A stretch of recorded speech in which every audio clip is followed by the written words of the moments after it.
Hey, we're live. 13 people already. Yeah, hello, evening all. Oh, God. Well, well, go on, Gal. this is turning out to be just the kind of transfer window we didn't want it to be honest. Yep. I mean, when you look through at the updates that are coming out tonight, it kind of looks like nothing's going to happen, doesn't it? It looks like we're gonna see yet another deadline day where there's loads of links, loads of promises, loads of apparent bids gone in for big players, which frankly to me is just bullshit. Lots of hope, Linked with Coletta Carr is becoming, what's that guy we used to get linked with all the time in every window?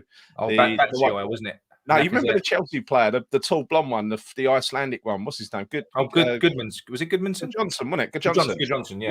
We used to get linked with Good Johnson every single window, didn't we? Now it's Coletta Carr every single window, and we just miss out on him every time, don't we? Lingard. I'll tell you what, I wish Lingard would just fuck off and join someone else because it'd stop him being linked with us every single window and occupying the news cycle. I mean, he clearly doesn't want to join us. He wants to stay at Man United. He wants to look at his options. Good luck to him. See you later. Go and join someone else.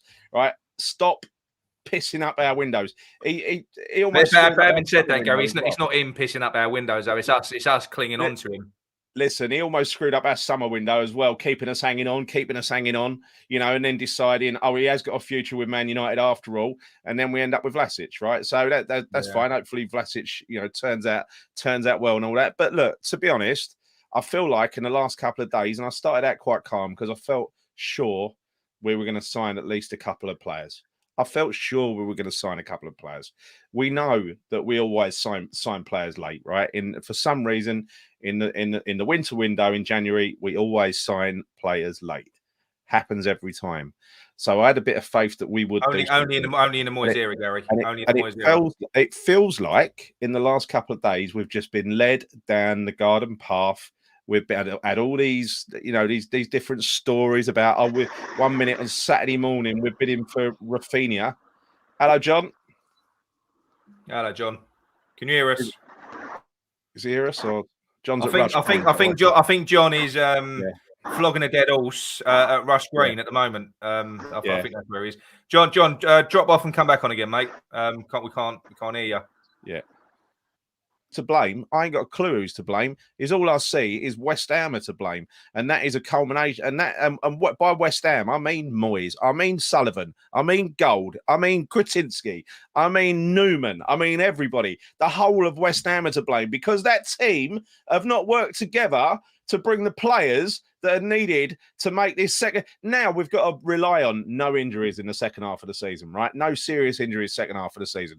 We've got to rely on our team not getting fatigued. We've got to let people like Antonio fly his hamstrings all around the world and hope that he don't come back injured, right? And we've got to hope as well that that we haven't been figured out.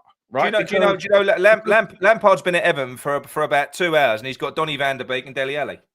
Yeah, because he's fantastic. The fact is, I don't want Frank Lampard. I'm just saying, why can't we get players? Listen, fact is, I think that's a very simple relationship. He's on his way in. He says, "I want Van der Beek and I want this other player," and Everton do what Everton do. They go out and they sign who the manager wants, right? So going back to my point, this is it's your point as well. This is a team game. And that team of Moyes, Sullivan, Kretinsky, Newman, I don't know if Gold has anything to do with it these days, but those key players, they are not doing what they are supposed to do. They have not done in this window, or the last window, or the one before. They have not done what they are supposed to do. Right? They've had a shocker. They've had a shocker, and I am completely. I'm a little bit. But that's the thing. It ain't just this window. It's the third window. Because I'm not being funny, right? Like I say, I just said, yeah. In the Jesse Lingard window, if we'd have got a striker in that window, we'd have got the extra 2 points for top four. We would have. If we'd have got a striker in that window. And the thing is, if he'd have recruited properly in the summer, then we wouldn't have died on our arses after 12 games this year. We would have died on our arses. And the thing is, do you trust now going into? I'll share it later on. But essentially, guys, guys and girls, essentially what we're going to be left with all the players that are scheduled to be going out of West Ham, and this ain't including Declan Rice. that are scheduled to be going out of West Ham in the summer, we're going to be looking at a first team and 3 subs. Yeah. Because Ogbonna's going to be injured for half of that season. And that's without Declan. Now, do that means that Moyes, who can't recruit players, has all of a sudden got to go and build a squad. Do you trust that Moyes can do that in a heartbeat?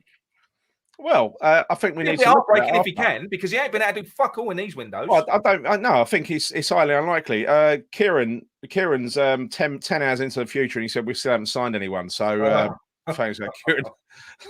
I think it could be a couple of days into the future. We still want to sign anyone. Oh, no, I don't think Rice has said anything like that. No, I'll sort of. And then Jordan says you're spot on. Rice won't be here beyond the summer, so different views. I think it's be interesting to look at that after. At the like I say to you, because that bid for me, like you're saying, the Rice and Rafinha bids, it was very common knowledge. We were looking for a centre back, and we were looking for a striker. Ain't that the truth? Ain't that the truth? Now we know why the European ticket prices were released early. There you go. But I wonder if John's gone home yet. Yeah. Oh, he's having a nightmare, isn't he? John. Yeah, Oh, John.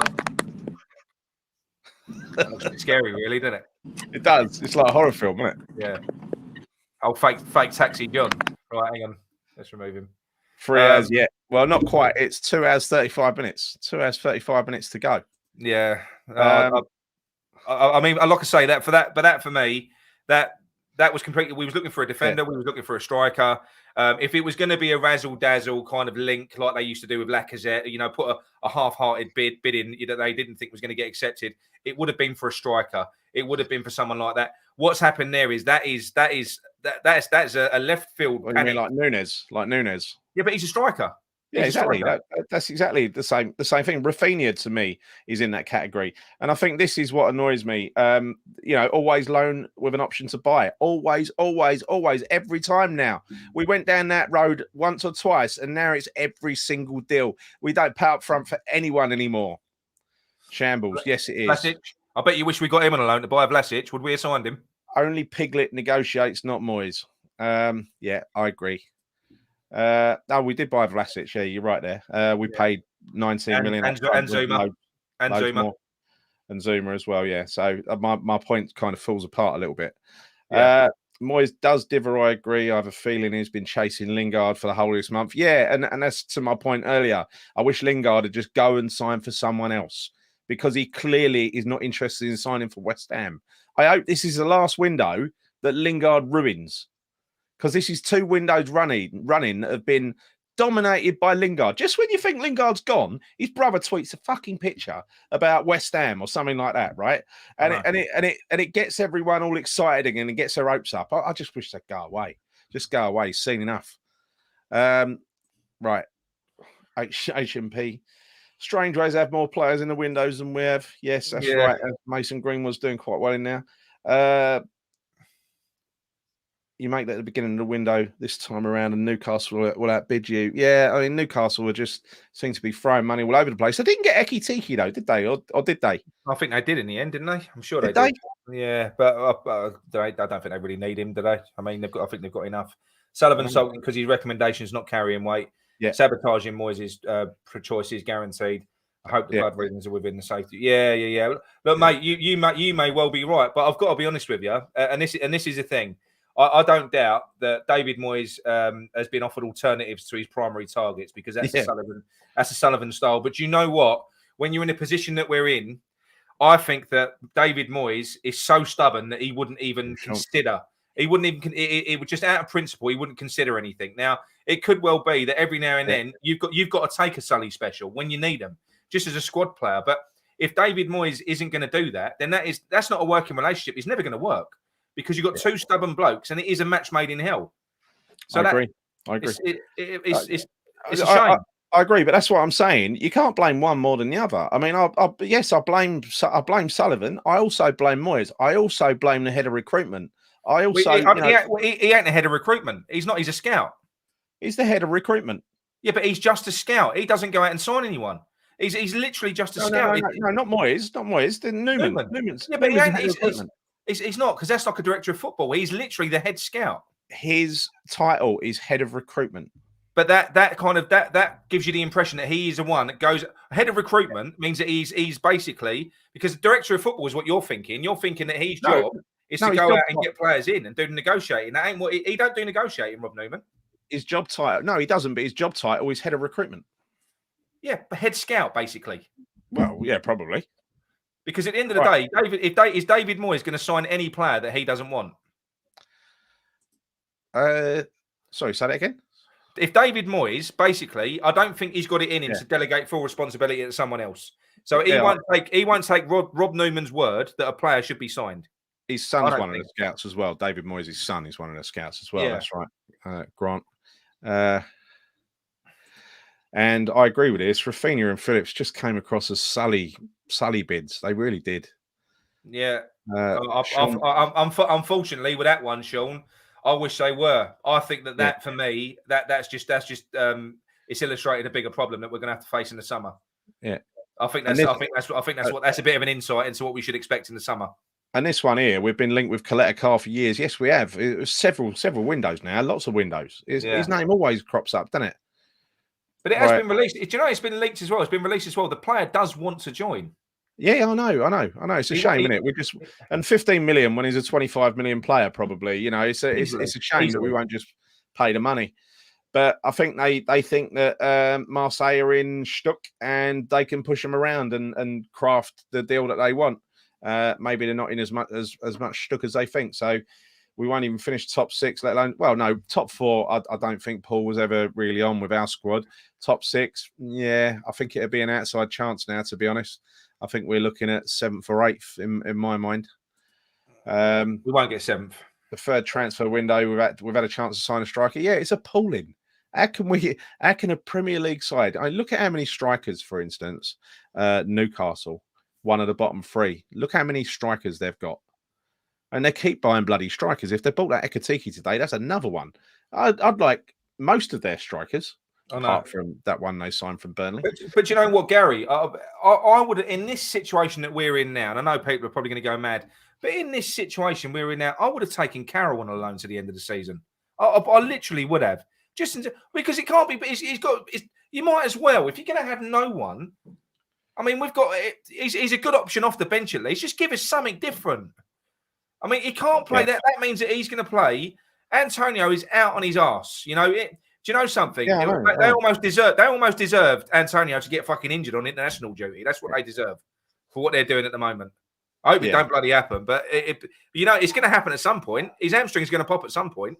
But I think whoever is most to blame, as Gresham says here, it's GSB track record of ruining clubs. Moyes, a proper football man who's resurrected a dying club.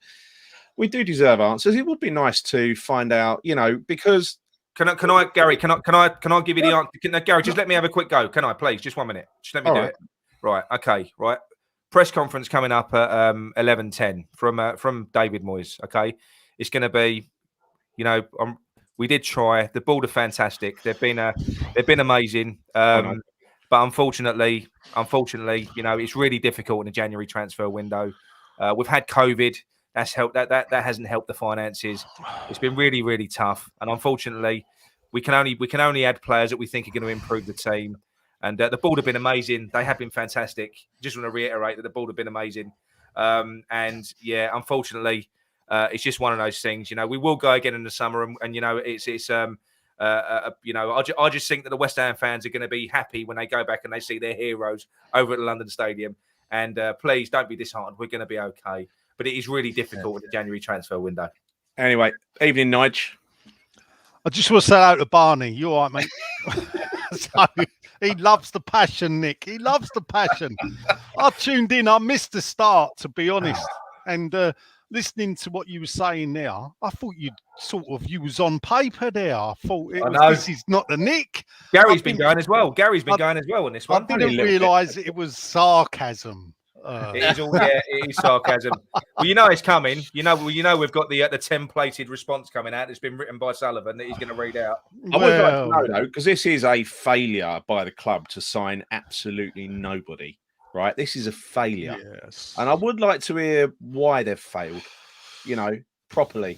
rather than blaming it on the other clubs, don't want to sell, difficult time to do business and all that. I would like to know, we've failed as a club. Other clubs in our position, in our division, have signed players. Even Burnley have gone out and got a striker, decent striker as well, by the looks of it. We've got nobody. We've got zilch. No one. Nobody. As the text was. We've got no one. Literally no one. Look, there's been a fundamental problem with the structure at the club. Yeah. And it's one we've been led to believe has been fixed in the appointment of Newman to work with Moyes. Never spoke. 1 minute, go on. And it now seems that the problems obviously run deeper than that in a way. The owners will sit here and say, but we've provided money now. So there was talk of a list. There was talk of a list being delayed. Yeah. So the owners supposedly have now left it to the football structure team to sort out the players. Yeah. Now, naturally, even the days of Johnny Lowe and all that, they still had to go to the board to sanction buying the players and the finances. Yeah. So that's always been the way. There's nothing there now. What we never had was an owner who liked to do it all himself. Now, he's supposedly been sidelined. So we're then left looking at, why are we in this situation? Will we ever know? No, not really. I don't think we will ever know. There's a lot of... So Nigel, sorry to interrupt. Yeah. So to your knowledge, you don't think Sullivan is involved in the negotiations at the moment? Oh, no. What Sullivan... I don't think Sullivan is going out and picking players. Like in the old days, Sullivan would be sitting there and going, I can get you this player, I can get you that player. Why don't you have him? And there's been a few times, I think, in the past where Sullivan's gone, I'm bringing this player in. Yeah. See how you get on with him. So, the old, what we like to call the Sully specials, which invariably were flops anyway, but that's neither here or there. So there's that situation. So the thing about having Newman is I don't think he's a de facto director of football. He's having like a scouting operation. So he's basically, if you looked at Man City, I think his title was chief scout. Yeah. Now, to be a chief scout, that hopefully means there's a few other tontos further down below him. Yeah. That's exactly what it'll mean. He'll have a network. He'll have a team. I mean, and this is the thing. There's always been a network of scouts, isn't there? To what ability? It's hard unless someone comes out and goes, "Well, look, this is the list we were given. I've worked my way through them. We've made these bids, whatever." I'm trying to think of the best way to word it. It's hard. A lot has come out in the last few days. Yeah. Now, what happened is fans wanted the board to stop telling people what was going on. Yeah. And to a certain degree, I believe that has happened. And that meant nothing was happening. It looked like nothing was happening. Yeah. And basically, the pressure's built up. And Sullivan, I won't say the owners actually, Sullivan, I think he can react under pressure. Yeah. So there'll be people that will be wanting to get their side put over. It's a big circle of, imagine like a flow chart. You got the owners over here, you got the football management here, you got agents over here, we've got social webs journalists over here, football fans, social media over here, and it's like this merry-go-round of feeding off of each other. Yeah. And I suppose the pressure builds up. It looks like nothing's going on. Who knows? This is me assuming. Sullivan's sitting there. He may be thinking, what's going on? So he says, well, I did put bids out there, but people didn't take them. So what happens is then he'll flippantly say that, and then people are going, oh, who you bid for? Who you bid for? Who do we know? And then everybody's running around trying to find out who we bid for. And then what happens is he then relents and go, oh, well, I'll bid for these, Yeah. And then what happens is in the last few days, we have this explosion of information that's probably been happening behind the scenes all transfer window, maybe more, where we Yeah. made bids for Phillips supposedly, Rafinha supposedly. I mean, let's face it, that Sullivan could have sat down, and this is an assumption, Yeah. We had 2 cracks with Leeds. So for 2 Saturdays running, he had Angus Kinnear, no relation to Roy, even though I think Angus could be funnier at sometimes with some of the things he did. So we've got Angus Kinnear, CEO of Leeds United, whose background is West Ham and Arsenal. So he was the bloke that moved Arsenal into Emirates. Yeah. Yeah. And the reason why he was hired was to move us into the London Stadium. Right. And he brought with him a whole host of other Arsenal people that moved them into the Emirates. Yeah. And to carry out the move. That's a separate gripe I've got with Angus. We'll park that over there. So they've sat down, had lunches together, they've sat in the same vicinity. For all we know, Sullivan could have gone, I like that, Rafinha, I'll give you 50 mil. Angus has gone, good point, no. Yeah, And then he went, good. sell us Phillips then, and he's gone, no. In Sullivan's mind, he's made a bid. Now, It's a good point, because in a couple of weeks ago, we played Leeds twice. Sullivan and the Leeds lot would have got together in the ballroom. They would have had dinner, right? They would have had a couple of drinks. That's what I'm saying. So, So I'm being a bit flippant here in the way, don't for the life of me people start thinking that's the way it happens, because I don't think it does. Yeah, but it's a likely thing that could scenario. happen. Conversations could have been had. There may not have been formal, I would like to submit a bid, typing away of 50 million pound or whatever. Conversations may have been had about, can we take these people, can we not? Yeah. And it didn't happen. Now, there's a load of things. There's the failure to sign anyone. And then there's the question, did we look at the right targets? Yeah. And that's feasible targets. Feasible. Well. And, I tweeted today about we need to think smarter. And the thing I always look at is that if you take that, we were linked with Breton Diaz, weren't we, from Blackburn? Yeah. We could have got him. We could have got him. We could have got him if we'd have put the money in. Well, why couldn't we have got him before Blackburn got him? How comes Blackburn have scattered this bloke? Yeah. Took a chance on him. Yeah. Bearing in mind whatever Blackburn picked him up from, they wouldn't have paid 20 million for him, would they? These are the but also, Nigel, if you go back to the summer, how did Southampton know about the brochure from Chelsea and we didn't? How did that? Well, the thing is, who's to say we didn't? But who knows? We can't. It's easy, and this is where it does become easy for us fans and commentators and whatever to sit here and point the finger and go, well, "What about him? What about him? Why couldn't we have got him?" Because we can't. We could say that for every player, but it's not possible. We can't be linked with every player. We'll say, why didn't we sign Digne? Why didn't we do that? Because the list is endless. But at the end of the day, when you end up with no one, I'm not going to sit here.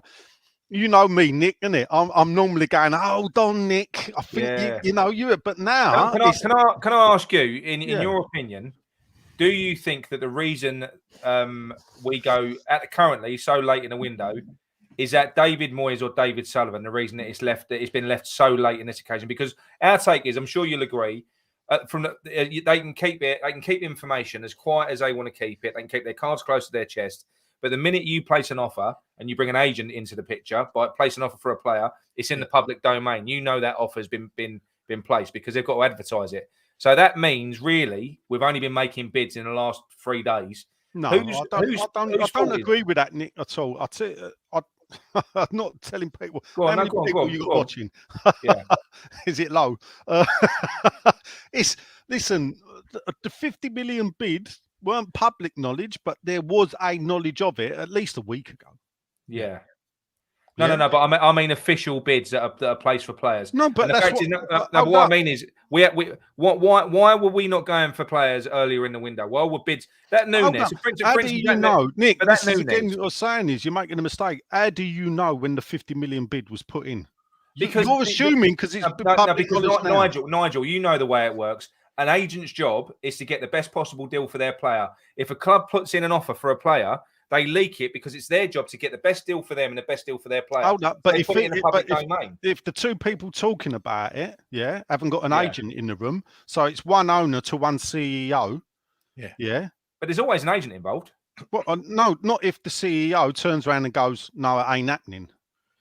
Oh yeah. But I'm talking about official. Nigel, I'm talking about official bids. Well, that could.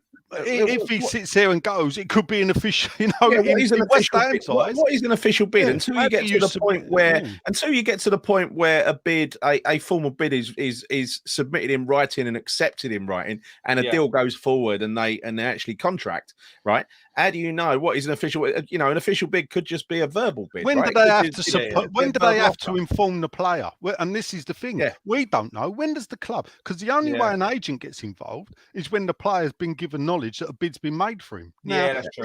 if a player's under contract and the club ain't selling, they're within their rights, surely. So what you're saying is we could be lowballing bids all through January, but the players may never have found out about it, sort of thing. Yeah. Well, and this is the thing. We say lowball. Now, the thing about in the past with January, I've always gone on the podcast is you never really get anything proper in January because good clubs don't want to sell their best players. Yeah. The reason why I never thought we'd get Breton Diaz is Blackburn have now caught up with the top two. They've got a chance of winning the championship, let alone getting automatic promotion. Yeah. They ain't going to sell their best striker in January because they may be able to get 20, 25 million, 30 million off of us. Yeah. They go up and go straight back down. They're banking 130 odd million, maybe more. With parachute payments. But the issue is, right, why are we looking for players in January? Because we didn't invest properly in the summer. Oh, well, you say we didn't invest properly in the summer. But how many players did we bring in? We didn't. Listen, we didn't have a good enough squad over the last 3 windows. If you go January and Areola. But if you go January, summer, look, why are we looking for players now then? Why if we had a good enough squad, why are we looking for players now? Well, because of injuries mainly, and the fact that we didn't get a striker in the summer. We should have got a striker in the summer. The summer weren't a bad transfer window. It wasn't. And the thing is about it is, and we could drag this all the way back. I remember when I was at school and I did my history CSE. Yeah. I wrote the causes of the Second World War and I traced it all the way back to the causes of the First World War. And I did pretty well in that exam for once. Yeah. So we could actually drag this all the way back to the failures in the previous window since we've moved to build a better team that left us in a situation where we had Pellegrini. And this is the thing, everything clouds the judgments. Pellegrini's transfer windows where they've done the approach that they've done and got their fingers burnt. You know, the 2 biggest transfers in West Ham's history have both gone more than half the price a few years later, Anderson and Haller. So now, and this is why I'm saying we need to think a bit smarter, changes, but it's got to be evolution, not revolution. When we moved into that stadium, we tried to go down the revolution route, which was bring in 6, 7 players at a time. And it just didn't work. They didn't gel and everything else. Evolution, though, Nigel. See, the trouble is, in my mind, modern day football, top flight football, there is no such thing as slow building evolution. Look at I don't think there is, because if you look at the likes of Villa who are just going out buying players now. Let me give you an example. We are building our team and we're kind of relying on a couple of key figures, Bowen and Rice. If you take too long to build and you don't achieve what you need to achieve, what you'll do is you'll lose those players because they'll get frustrated. All of a sudden, you've got massive gaps to fill. Then you'll fill them. And then a couple of years later, a couple more players will rear their faces. You'll have the same problem because you're building slow with little pieces of the puzzle. They'll get bored. They'll get frustrated. It's a perpetual, never-ending building process. No. You're either gonna go and you're gonna build and you're gonna go for it, or it ain't gonna work. Nick, I know you'd love to just get the checkbook out and go and buy 8 players or something like Southampton did in the last summer, right? Last summer you were saying, Everton are going to challenge, Southampton are going to challenge, Villa are going to challenge. You're saying they're all going to challenge. They all went out last summer, spent mega bucks, bought in 7 or 8 players. They end up with an unsettled, unbalanced squad. squad who've never seen each other before, and you're suddenly trying to put 4 or 5 players into the first team. So are we sitting here justifying the fact that we ain't bought any players in this window? What I'm saying is Everton and Villa are having to do that twice in one season. Yeah. Right? If you look at Everton, so and this is the thing with Everton, so Everton and West Ham are probably, Everton's West Ham are the north, where the Everton are the south. Poor relations in the city, don't do a lot. They've got a better history than us, but in the Premier League era, they've done well to stay up in the past. Even under Moyes, they had a couple of iffy seasons. So, and it's quite funny that we've now got Moyes. But at the end of the day, what he done at Everton was stabilised and successful. Yeah. When he left, new owners have come in. This Mashiri, look at the money they've spent. Not only that is what are Everton. Everton are under pressure as well because they're building a big 50-odd thousand seater stadium at Bramley Dock down in Liverpool. So they've got, this owner has put more money in than anything. And what's he got for it? Look at the managers he's gone. Look at the quality of managers that he's gone through. They've done the Pellegrini route in getting him a better quality than Pellegrini. But where has it got them? But the thing is, it can be done. Though you can make that transition, you can do it, and you will only do it if you take it. Just because other clubs have tried to do it and they've failed, just because we paid 40 million for Haller it failed doesn't mean we should never go out and buy a 40 million pound player again. No one's saying that. I'm just saying that. I am sorry because the fact is, look. As far as I'm concerned, with West Ham, and Joe, I'll support them anyway. Whatever happens, if we go down Division 1, Division 2, all it is at the moment. Do you know what? We've had a sniff. We've had a sniff of getting in that top 6 and establishing ourselves and being a club that the other clubs can't fucking sneer at. And do you know what? It feels like we ain't even fucking trying to stay there. That's what it feels like. It feels like we're not even trying to stay there. Not all right. But then we can go down another road, and that's finances. And how do you expect to find it? Now, the club have turned around and said that there is money. Obviously, they've not come out and said, well, we've given him a load of money. But the fact is, it's been leaked that 50 million pound bids. And let's get this right. I don't believe it was, I'll give you 50 million for Phillips and 50 million for Rapina. I think it was, can we buy one of them for 50 million? No. Well, I'll tell you what to do then. I'll give you 50 million for the other one. Not happened. They've gone, worked their way lower down the list. Every player has got to have a price. And this is why I like to look at it.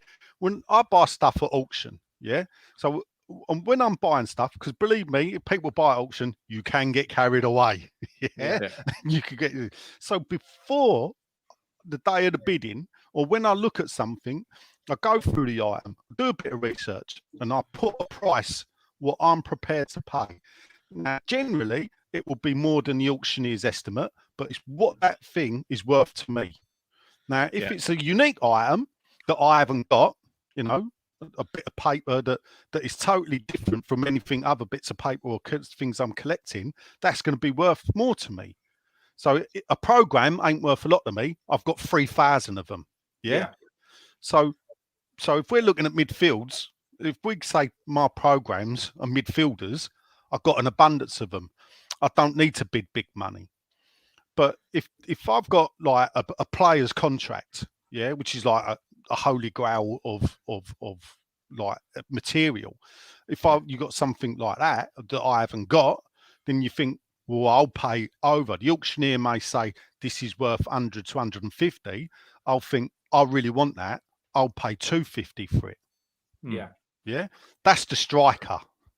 And this is where I think when we look at it, bidding 50 million for Raphinha, 50 million for Phillips, it all looks good in names, but we're all sitting there going, but we've got. But do you know what though? And this is a thing, and we all did collectively when we bid 50 million for Raphinha, and we bid 50 million, and then apparently the following day 50 million for Phillips. We all collectively turned around as a fan base and went, "Fuck off! No way, that's not happening." But you know what? Because we're not used to that, though, are we? But what I'm saying is, that is what we should be bidding for. Raphinha is Leeds' best player. Raphinha's next move will be to a top team. He'll go for 70 million. He's a top class player. Why shouldn't we be bidding for players like that?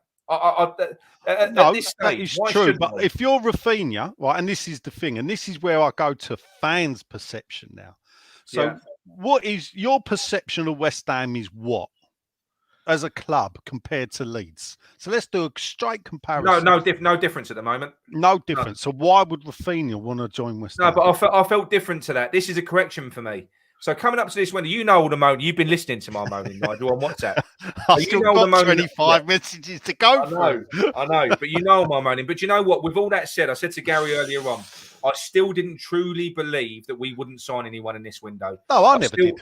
I still Till 6 o'clock tonight. Till 6 o'clock tonight. I thought we'd get someone in. Yeah. For all me moaning and me panicking, I still always thought that we'd get someone in. I didn't think we'd arrive at this situation. And you know what? We had a couple of injuries. I mean, we're without Ogbonna, right? We're without Ogbonna. That's the reason that we're recruiting now. But we're lucky we haven't got more injuries. You lose Rice, you lose a Souček, you lose Antonio. We've only got one Antonio. You lose a Bowen. We're fucked. Right, hold up. And this is the thing, and this is where it comes back to the club. The reason why Leeds are where they are, if you look, is they lost 4 or 5 of their best players to injuries all at one time. But why can bigger clubs cope? Because basically, at Man City, they can afford to have a Grealish sitting on the bench, or they can have Jesus Gill sitting on the bench, or whoever. You know, they can have that quality of player sitting on the bench. West Ham United, if we'd have bought, let's just say we'd have got this Nunes geezer, is he going to want to sit on the bench behind Antonio? He'd be going straight in if we got him. Straight in. So then Antonio's benched. I think you'd shift him out to the wing instead of Fornals or Ben Rama. Right. So then you'd have Antonio left. You bench them, and are they going to be happy? No, but then you've got a squad, because with Fornals you've got a player who can play. No, you ain't got a squad though, Nick, because I'll tell you what'll happen. Become the summer, when Ben Rama's been benched for playing second fiddle, he's going to be thinking, well, I don't need this. I can get first team football, and this is the problem with clubs like West Ham. I'll drive him there myself, Nigel. I would. Yeah, but they'll want to leave the club. To get a squad, or to get 24 players or 22 players, of equal quality, where you can swap one for the other, stand on me, I believe is impossible for a club of West Ham. They will never happen. It's good. We had 4 centre halves. So we'll never have a squad then, basically. No. Well, not unless we become very rich. Not like for like. Yeah, not unless we become very, very rich. I mean, you can even make that same judgment. We should have a backup striker. Hang on a minute. Another striker. Nick, you can make that same judgment that Nigel just said. You could describe Spurs in that way as well. You know, players wouldn't go to Spurs. Good players wouldn't go to Spurs and sit on the bench and be happy, right? They do go to Chelsea. They do go to Man U. And I love Antonio, but we're talking about a different level of player. But is Antonio going to be happy sitting on the bench then if they bring in a replacement? Antonio would always feature though. He would. He'd be an impact player. He'd be a winger. Antonio's dynamic. You know, he used to play right back. I think Antonio anywhere. All I say is that having 2 strikers in my mind is not overkill, right? I think we need another striker. We've really fucked up by not. Antonio is fatigued. He's so tired. Yeah, I mean, even imagine in a game, right, where you had the ability, Nigel, right, to kind of chop and change your attack. They could, even if you just played them both as a striker, you could start one, the other one could be an impact player for the last 30 minutes, and you could toggle them. Imagine how we used to use Antonio occasionally. Antonio running against a tired defence off the bench. He's amazing. So he would always have a use case. You've always got a use case for Antonio. And as he's getting older, he's 33, isn't he, in March? So he's getting older. Listen, when it comes to striker, I'm with you, Nick. I think there's been a complete failure. One in August, and again now, to not have a backup. But if you're talking about, will West Ham ever have a squad of players where you could take one out and put another one in, and you wouldn't notice the quality or level or anything else? I dispute that will never happen. It may happen for a short period, but whoever's sitting on the bench will get the ump. Look, because he'll be thinking, I should be playing. I can go and play. I can go and get in Villa's team. Well, let me give you a counter argument to that. Manuel Lanzini. It depends on the character of the player. Manuel Lanzini, he for ages, forever, he weren't in that team. He fought, he was patient, he got himself back in. You can do it if you've got the right character of players. Then they. But Lanzini was, and do you know what else, Nigel? As well, it comes down to the way that the manager manages a team. Like in this season, where we've got hello, John, where we've got European football and stuff like that. Do you know something? You haven't got to just play your same set 11 players week in, week out. You can rotate them. You can play the odd different player every now and then. You haven't got to play. You haven't got to run 11 players into the ground until one breaks and then bring another one in. But Nick, you mistake me. I'm not saying that. What I'm saying is, though, is that you're not going to get, you're not going to have a Declan Rice, a Souček. Oh, no. You're never going to have a backup. Yeah, right. And a Calvin Phillips and keep them happy. Well, no, you will, because Souček will be unhappy. He'll be on the bench. But right, so then what happens is Souček will go, hold up, I'm a Czech international player. I need to be playing first team football. Mate, just give him a big pot of potato salad, sit him on the bench. He'll be absolutely fine, mate. He'll be absolutely fine. This is why honestly. you can't, it won't ever happen. And it's an harsh thing to face, Nick. Yeah, but believe me, you're not going to get top quality players to sit on the bench at West Ham. They won't do it at Leeds. They won't do it at West Ham. They probably won't even do it at Villa or Everton. They'll build a team. They get away with it at Man United. They'll do it for Man City all day long. Not because of the trophies. At Chelsea they'll do it. Yeah, Liverpool they'll do it. But Liverpool, if you look at Liverpool won the title, no injuries. They get injuries, they struggle. Yeah. Because their bench can't compete with the Arab money.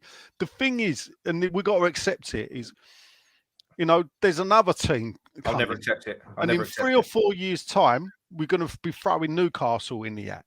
I think you haven't just got that. I think you're going to have Villa next year as well. And heaven forbid, at some point, the way that Everton keep throwing money at their manager, at some point they'll probably click as well. Right. But what I'll say to that then is that there's only 4 Champions League positions. There's only 1 Europa League position. Then you got the FA Cup and the League Cup. League Cup throws in the conference. Yeah, there's only a certain amount. Clubs will have to stop throwing money at it, chasing it, if they don't catch it. Yeah, you can't. We've almost caught it though. We're at the stage where it would be worth throwing a bit of money at it. We were 2 points off it last year. No. We didn't catch them. They fell back to us. Oh, I know. I agree with that. I know. Stop killing my dreams. Anyway, John, give us your feelings. I'm going to go and get a top up on my wine. My feelings. I'll be back in a minute. What happened, first of all? Where were you? You tried to get... You were live outside of Rush Green. I was on the way home from work, and I went to go to Rush Green, but it was so busy with paparazzi and, professional footballers hanging around trying to sign for West Ham, they wouldn't let me in. So I just came home in the end. How am I feeling? To be honest with you, I'm not like Nick. I'm quite optimistic most of the time, but I'm really disappointed. Really disappointed. And I've never...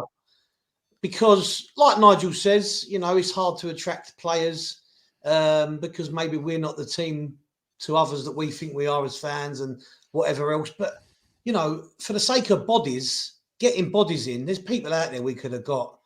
I just think it's absolutely...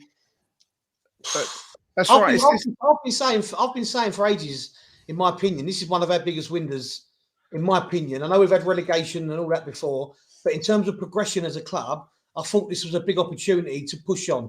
Not necessarily saying by signing 2 players we're definitely going to get 4th spot, but at least to show a little bit of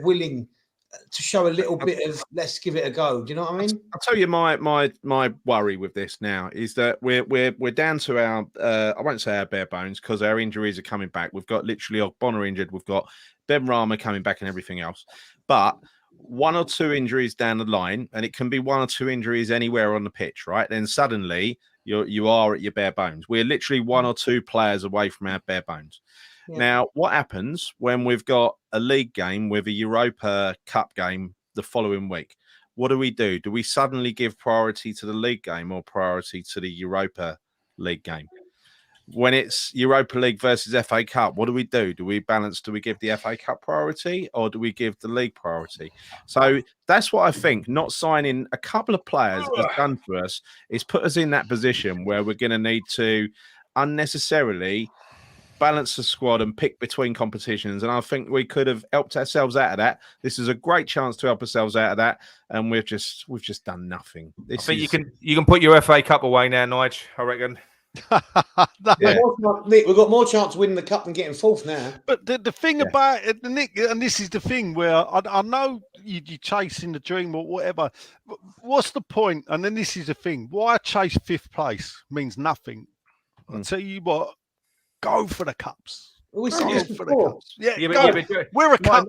We're a cup. Nigel, I'm going to ask you something, right? Yeah. What do you think the club's priority will be out of the cup or the league? What's the club's priority going to be? What's Moyes' priority going to be? I'll tell you what Moyes will say every game. Go on. Every game. I want to win every game. Well, I hope Moyes knows that our priority as fans has got to be a cup. I mean, surely if you did a straw poll of fans, surely it'd be FA Cup and Europa League, wouldn't it? Listen, I would take a cup. We ain't going to get relegated now, are we? We might as well fuck the season off, to be honest. Exactly. And we're not. No, what I mean is, fuck the league. Fuck the league off is what I mean. Yeah, Well, I agree with you to some extent. You still play to win. You still play. But you know what? Don't risk if you got an FA Cup. It's quarter final coming up. Rest your players for it. Now you can say automatically we're 2 games away from the quarterfinals of the Europa League. You know, you could theoretically say that's probably in terms of games to win or ties to win, whatever you want to call that, would be your priority. Yeah. But there's some big teams that are going to be coming up. I don't think we're going to go nowhere in that. We ain't going anywhere in that. Well, look, the way I see it is coming up in the league. We've got the likes of Watford, Leicester. I think Newcastle's thrown in with that. You know, we got teams that we could easily win. You know, 3 of the next 5 games, maybe a bit more. You know, so there's a few more points to be had. Winning breeds confidence. If you look back to, you know, when we sort of went up the table bit, we were winning Europe and nobody expected, let's face it, who thought in August, knowing that we had games in Europe, 6 games in the Europa League to play with the League Cup as well, who thought that we would do so well at the start of the season? Nobody thought it. Nobody. You know, we were the form team of Europe at one point in the Europa League. You know, we were playing players Saturday or Sunday, Thursday. You know, he was bringing a few in and leaving a few out, and everybody was turning up and playing. So when you look at it like that, and this is where I say to Nick, I think the squad that we've got is good enough to get 6th, 7th spot. Yeah, that's a fantastic achievement, and for West Ham United, someone the other day actually sent me a list of West Ham's top 6 or top whatever finishes, highest finishes, and they actually said, "Is that it?" And I replied, "Yeah, big club, aren't we? Because it's a 3rd, it's a 5th, and it's about 4 6th place finishes." And that's your lot. Top 6. That's in 120 years or 121, 122 years this year of West Ham United. Yeah. A 3rd, a 5th, and 4 top 6s. That's your lot. When was the last time we didn't sign a player in a transfer window? Not a single player. Have we ever done that under Golden Sullivan? I'm not sure. No, I don't believe we have. No. I don't know if there was a January a few years ago. But this is the thing, Nige, right? You're a bit more like me, a bit more optimistic, half glass full, and all that, right? Yes. Mate. But even now, someone like me, Nick always goes, "I'm happy clapping," whatever he wants to call me, right? But I just think I'm a different character. How'd you work on that in the last few days, mate? No, but yeah. But the thing is, I don't want to go down that road. I'm starting to become. Today is the first time. Not ever, but it's the first time in recent history that I've actually been quite angry inside, and I don't know who to point the finger of blame at. I can't understand. I'm sorry to go back if you've spoken about this already, but I can't believe for 1 minute, because Moyes is going to get the brunt of this because he's the man. He's the figure we see on the sideline, right? He should get some criticism for this. So whatever. I'm not saying he shouldn't. Yeah. I'm not saying he shouldn't. but I cannot believe for the life of me that he is the one dicking about over 2 million quid here, fees here, loan to buy. Surely, who is it? So, John, how do we know we've been dicking about 2 million quid here? I don't know, but I'm just using it as I'm using a metaphor. I'm using a. That's a totally separate issue. Is that we got a fan base that complained about leaking. Yeah. Nothing's I agree. I leaked. feel the same as And you. then people are like, "Oh, they're not doing anything because we're not hearing nothing." I've said So the then same what as you. happens is that pressure, I believe, built up, and that someone has gone, "Well, this is what we're doing." That's been put out there, and then all of a sudden, the fan base is like, "Oh my god!" You know what? And I think we're always looking for a reason to blame the lack of activity. And when there was too many leaks and too many this and that from the board, and people were, absolutely desperate for the board to just shut up because we attributed the failure down to the board's inability to shut up.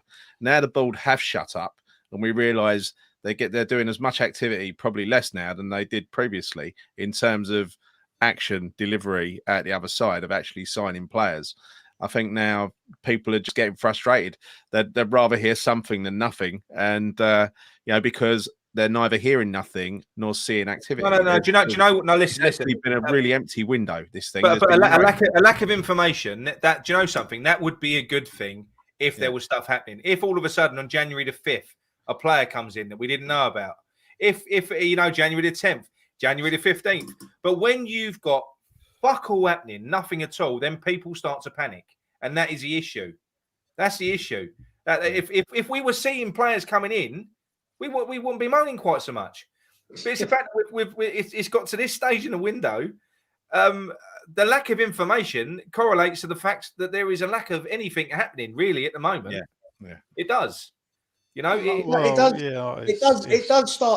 does start making you think, even someone as sane-minded as me in comparison to Nick, you can't help but have that little sense of, you know what I mean, skepticism. You become skeptical about it all, the reasoning behind it all. And I don't want to go down that road of being like that. Do you know what I mean? But yeah. We at the stage now. Look, there was a couple of messages that we put up on the show on Friday night, Nige, where people have basically said that Sullivan is on the verge of setting up. Right, we're stable. We are where we are. Why is Sullivan going to plough more money in? To the club. Well, and this is I'll tell you, and this is the thing. People miss this. When West Ham spend money, it ain't Sullivan's money; it's the club's money. Yeah. And at the end of the day, it ain't about Sullivan putting his hand in his pocket. When you look at the way they bankrolled the club, they were owed, the big inputs of money. The biggest input of money came in 2011, 2012, when they put £32 million in between them. That was the big input of money. What happened that season?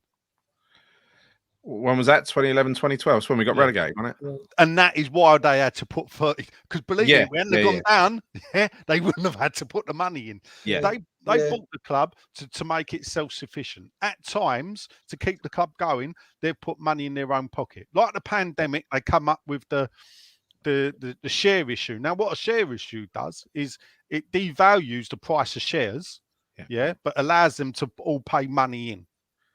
Yeah. So, but what's happened is that they've had, it's obvious the club has had money trouble. We were losing 50 million before the pandemic. They were going to announce a 50 million loss before the pandemic. We know all that. It's all been documented in the accounts. Then they lost more money over the pandemic. Luckily for the club, we've had Daniel Krasinski turn up. Now, he's only bought 25% of the club. He's put money into the club. Now, they're either using it for the transfer window, using it to pay off debts, bit of both or whatever. Don't matter what happens, because if we're not paying off debts, we've got money in the pot for a transfer. Yeah. The fact that there's money sitting there.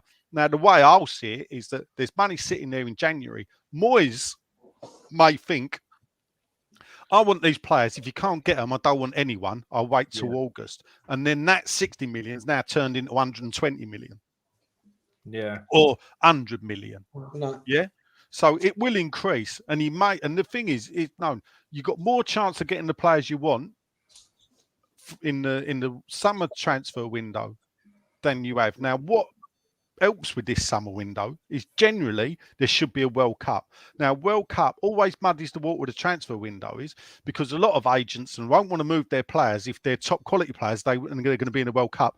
They won't want to move them in case they become stars of the World Cup. Yeah. And then they'll get even more money. So the players going to the World Cup don't move clubs before the World Cup, they move after. That ain't happening until November. So actually this window is a good chance to pick up international quality players that may be going to the World Cup, but because they're not gone there and not starring, we'll be able to pick them up for a good price. Yeah. But it's like all these free transfers, right? Because there's a lot of people that are saying, do you know how many players that are going on a free transfer in the summer? Well, I ain't being funny. The same will apply. When you got players on free transfers, there's big signing on fees and they want big money. We ain't going to compete with them players that are on free transfers. We're not going to. What Sean said there about when owners put the hands in the pocket, you know, is it loans? Is it? It's never gifts, is it? That was cash that they loaned, wasn't it? It was money that they loaned it to the club. Gold famously used to complain he took it out of his pension, where he was earning 10% and gave it to West Ham where he was only earning 7% and claimed I'm losing money. To which point I went, no, you're not losing money because all it is you're not earning as much on the interest. You still got your 30 million. You're still getting interest on it, you greedy old bastard. You're just earning that little bit less. Now, granted, this was back in the days when I fucking really hated them. Yeah? Pre-2016. Now I just don't like them. Yeah. And the reason for that is it's all well documented. Yeah. I fucking hated them when they were moving us. Now they've moved us. I'm like, what does it matter? I think Adam's point is true. It was 11-12 was the season we'd actually been relegated and we were trying to get promoted, right? Yes. That was the season we were down, and that's why they had to make the short. And it's funny that relegation back then actually cost you £30-odd million. All they did was plug the finances for being out of the Premier League. And to be fair, I don't praise them for it because it was their fuck up that got us relegated. So actually, they paid for their mistake. But guess what? They've took that back with interest, haven't they? Oh, yeah.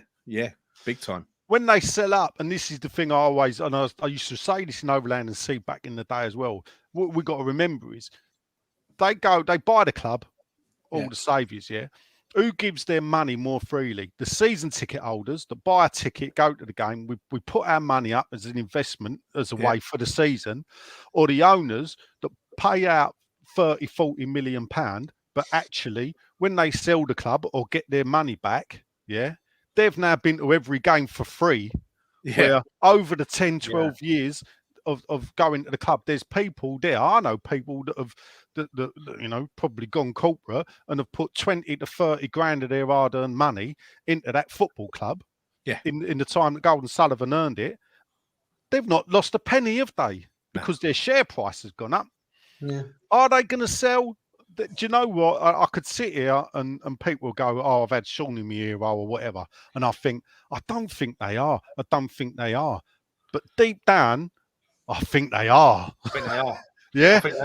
Because and there's part of this, and part of this is you think, oh, there was. Because it doesn't make sense, does it? Because they are on. If they had long term, sort of aim for this, or long term vision for this club, they're on the cusp of pushing us on. It would be worth. This is a stage where it's actually worth throwing a few quid at this just to see if you can.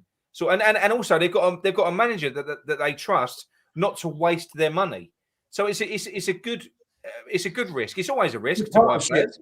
See, the thing is, you said an interesting thing on WhatsApp, which was about Kretinsky don't want to see his investment go down. But I think what you miss is Kretinsky's investment is not tied to West Ham being a top 4 club. It's tied to West Ham being a Premier League club. Exactly. His investment won't go down. As long as we don't get relegated, it doesn't matter to him, does it? Exactly right.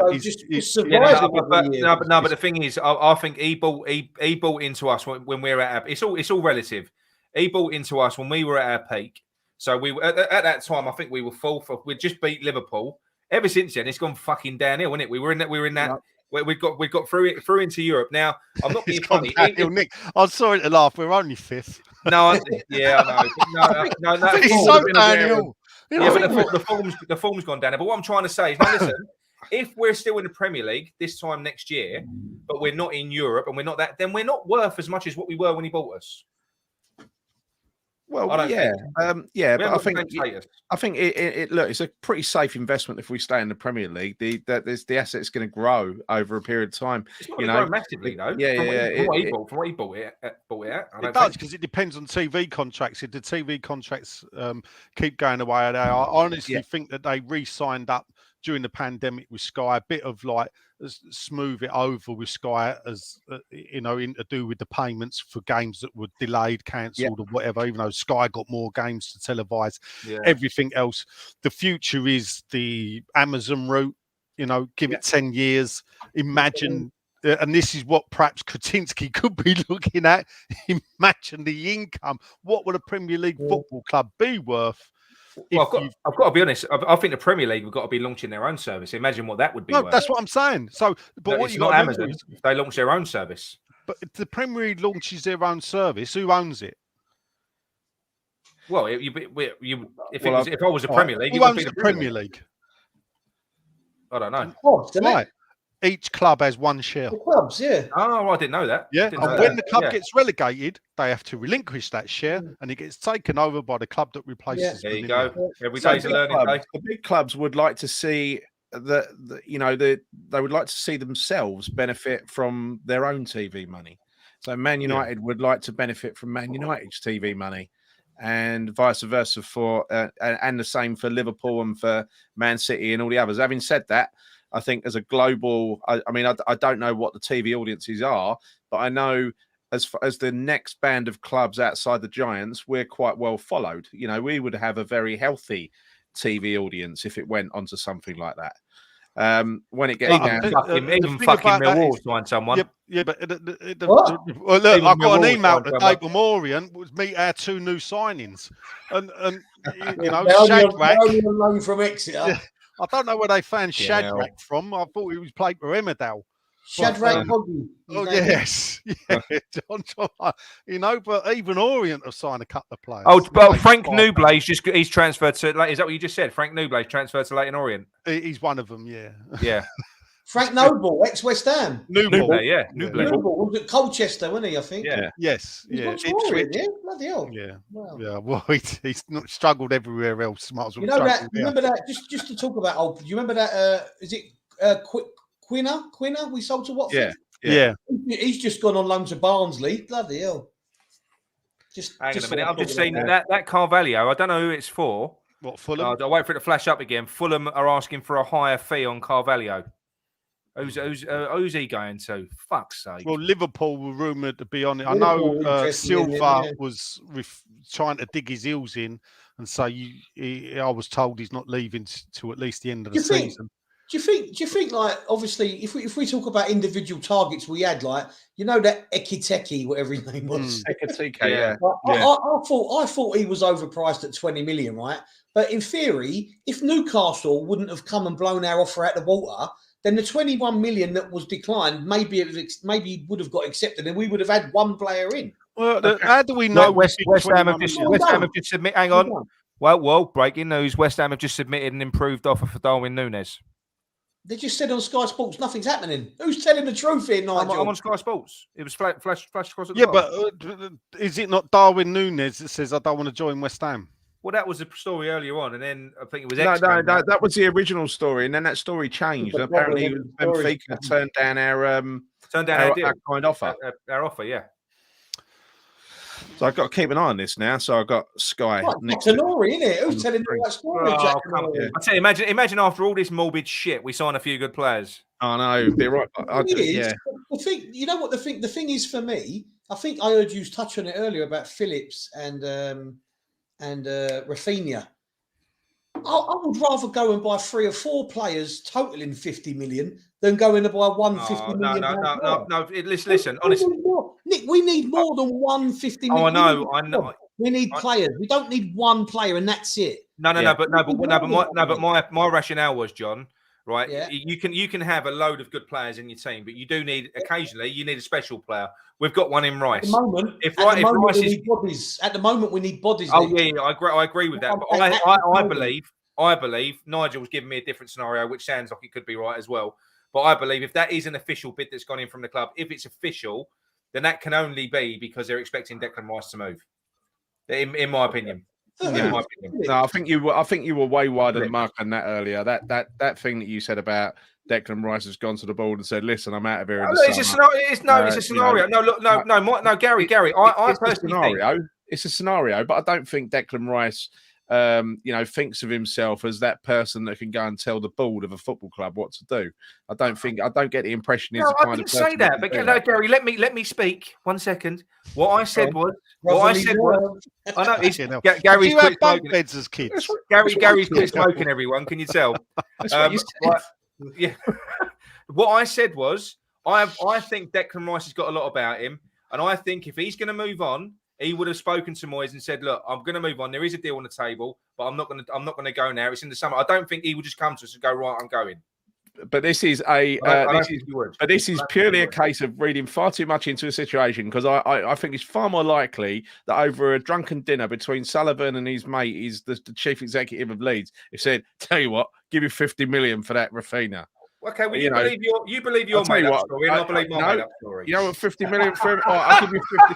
I'll tell you, I'll give 50 mil for the other bloke. Phillips, I think his name is. I'll give you 50 mil for him. Yeah, that sounds much more convincing, your one. You believe your made up fantasy, I believe mine.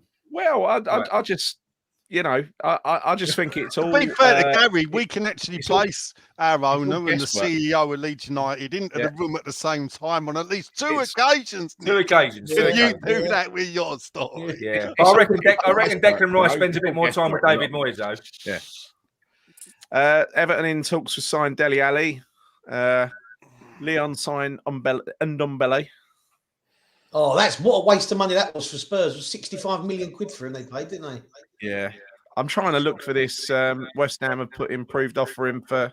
Yeah, I've got Sky Sports. It flashed up on the bottom. So it was on the white bar. I've got Sky Sports News on here. I'm just trying to find it. It was a deadline day. The white bar at the bottom. It flashed up. Same as where I saw the Cavallio thing. It's just disappointing, isn't it? It's just like, I sort of get you, Nick, and I get the fact that you want it all now. And I don't want it all now. I just want to. It ain't not want it all now. It ain't not want it all. I just think in football you have to grab your opportunities because they don't come along very often. I don't think we're grabbing the opportunities. No, but I agree with that. Have I not said to you over the last couple of months how important this window is? I've said that. I know that, and Gary's. We've all said how strong the league is likely to be next year. If Newcastle push on, if Everton are going to, they'll keep throwing money at the problem all the time. Eventually, they'll kick on. Man United will kick on at some point. They will do. This is what I've been saying to you all week as well about the whole Gerrard factor. It's the same now with the Lampard factor. A lot of players are going to know these players or ex-players because they're young managers. They're going to know them. They're big names in their football development growing up as kids. Moyes ain't going to have the same pull. He hasn't got the same name amongst that sort of mid-20-year-old footballer. Do you know what I mean? So it's going to be even harder for Moyes to attract players because no matter what we think of him and no matter how well he's done for us as a club, he's not going to have that same pulling factor, basically. It's like if me and you went to a nightclub, Nick, the birds would be all over me rather than you. It happens. They'll be all over you trying to get to me, John. That's what happened. They'll be trying to get round you. Even Nigel's giving me a wink. Look, no, Nigel. I was going to say, John, have you seen Brentford has signed Christian Eriksen? Yeah, I'm not. I'm glad he's back now. It's a good story. It's a good story. It is a good story. To play with a pacemaker. Oh, you nicked my joke. I was going to go there to get in 2-in-1 there. They're going to get a playmaker and a pacemaker all in one player. Now, Dan Kemp. Do you remember Dan Kemp? He was a fantastic youth player. I'm gutted to say he's left Orient and gone to MK Dons. Oh, let me tell you something, Nigel. I'll go over Orient a lot with my boy. He's been poor. He's been so poor. Yeah, he's been really poor, mate, since he went over there. I don't think he could adapt to the physicality of that league. He looked good in the under-23s, even though he was a bit when he was under 18s. I think I first saw him.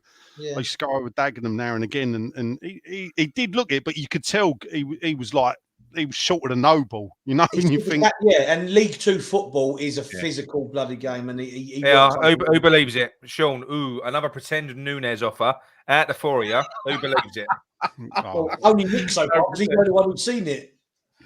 No, it can't be Sullivan because he hasn't said that he's broken the club record again. I'd like to hear that. I'd like to hear that we've broken the club record again. For 30, look, Freshfield has put for 30 and a half days, I've been proper Gary. Since midday, I've been full on Nick. Should I seek professional help? yes. Yeah, that's what I don't want. The day I've had listening to Nick. Yeah. I'm telling you, mate, there's a podcast to be made. But I'll tell you what, WhatsApp. look, West Ham Jordan, look, and this is the thing, this is a doomsday thing, right? And it is, but it is kind of how do you know what? It is, I think that, and you said it before, John, right? Yeah. How important that Rice is to West Ham. Where would West Ham have finished, in your opinion, last season without Declan Rice? Who knows? But of course he's important. That's a theoretical question that you can never know the answer to. But obviously, when you have a player who is world class, not having him in your team, he's a leader as well. He's more than just a player, isn't he? For us, he's a leader. He's become a leader. Yeah. He's one of the best at his position in the world. He's definitely the best. You know, probably the best at that position in the Premier League. I think, without a doubt, he's the best player at the club. He's a young man. He's got morals. He's a proper captain. He's a leader already at such a young age. Yeah. And if we lose him, which we obviously will one day, it's going to be a big one shock. day though, because the thing is, what we've been saying is, you know, we've been saying this for 3 years. One day he'll go. Well, unfortunately, he's 23 now. 2023. What's he got? 10, 11 years at the top. Yeah, he's got to go. I get that. He's got to go to. We ain't doing much to convince him to stay, though, are we? Let's face it. I mean, that's a few windows.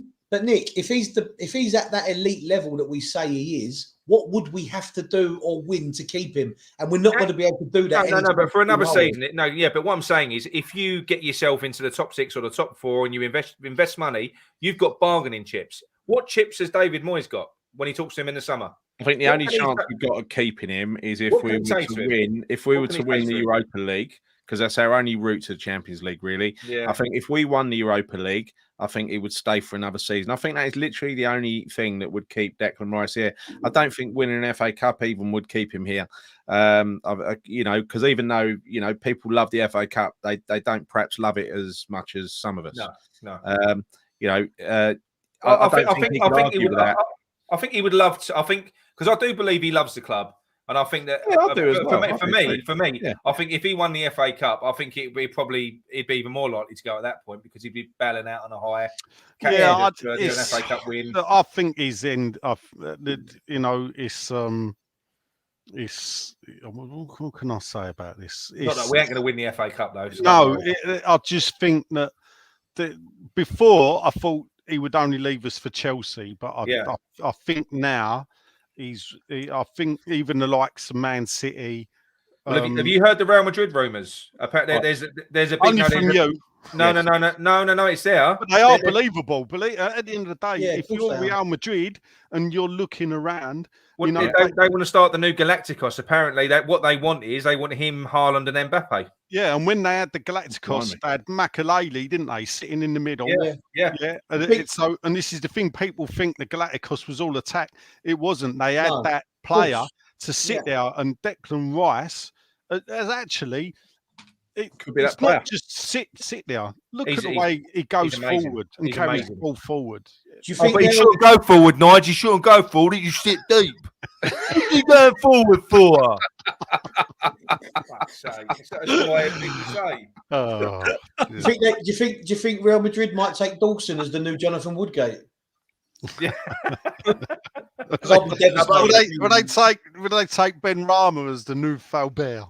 Oh God, yeah. I genuinely thought last season when Man City give Fernandinho, they gave him another year's contract, because I think he's 37 or something ridiculous.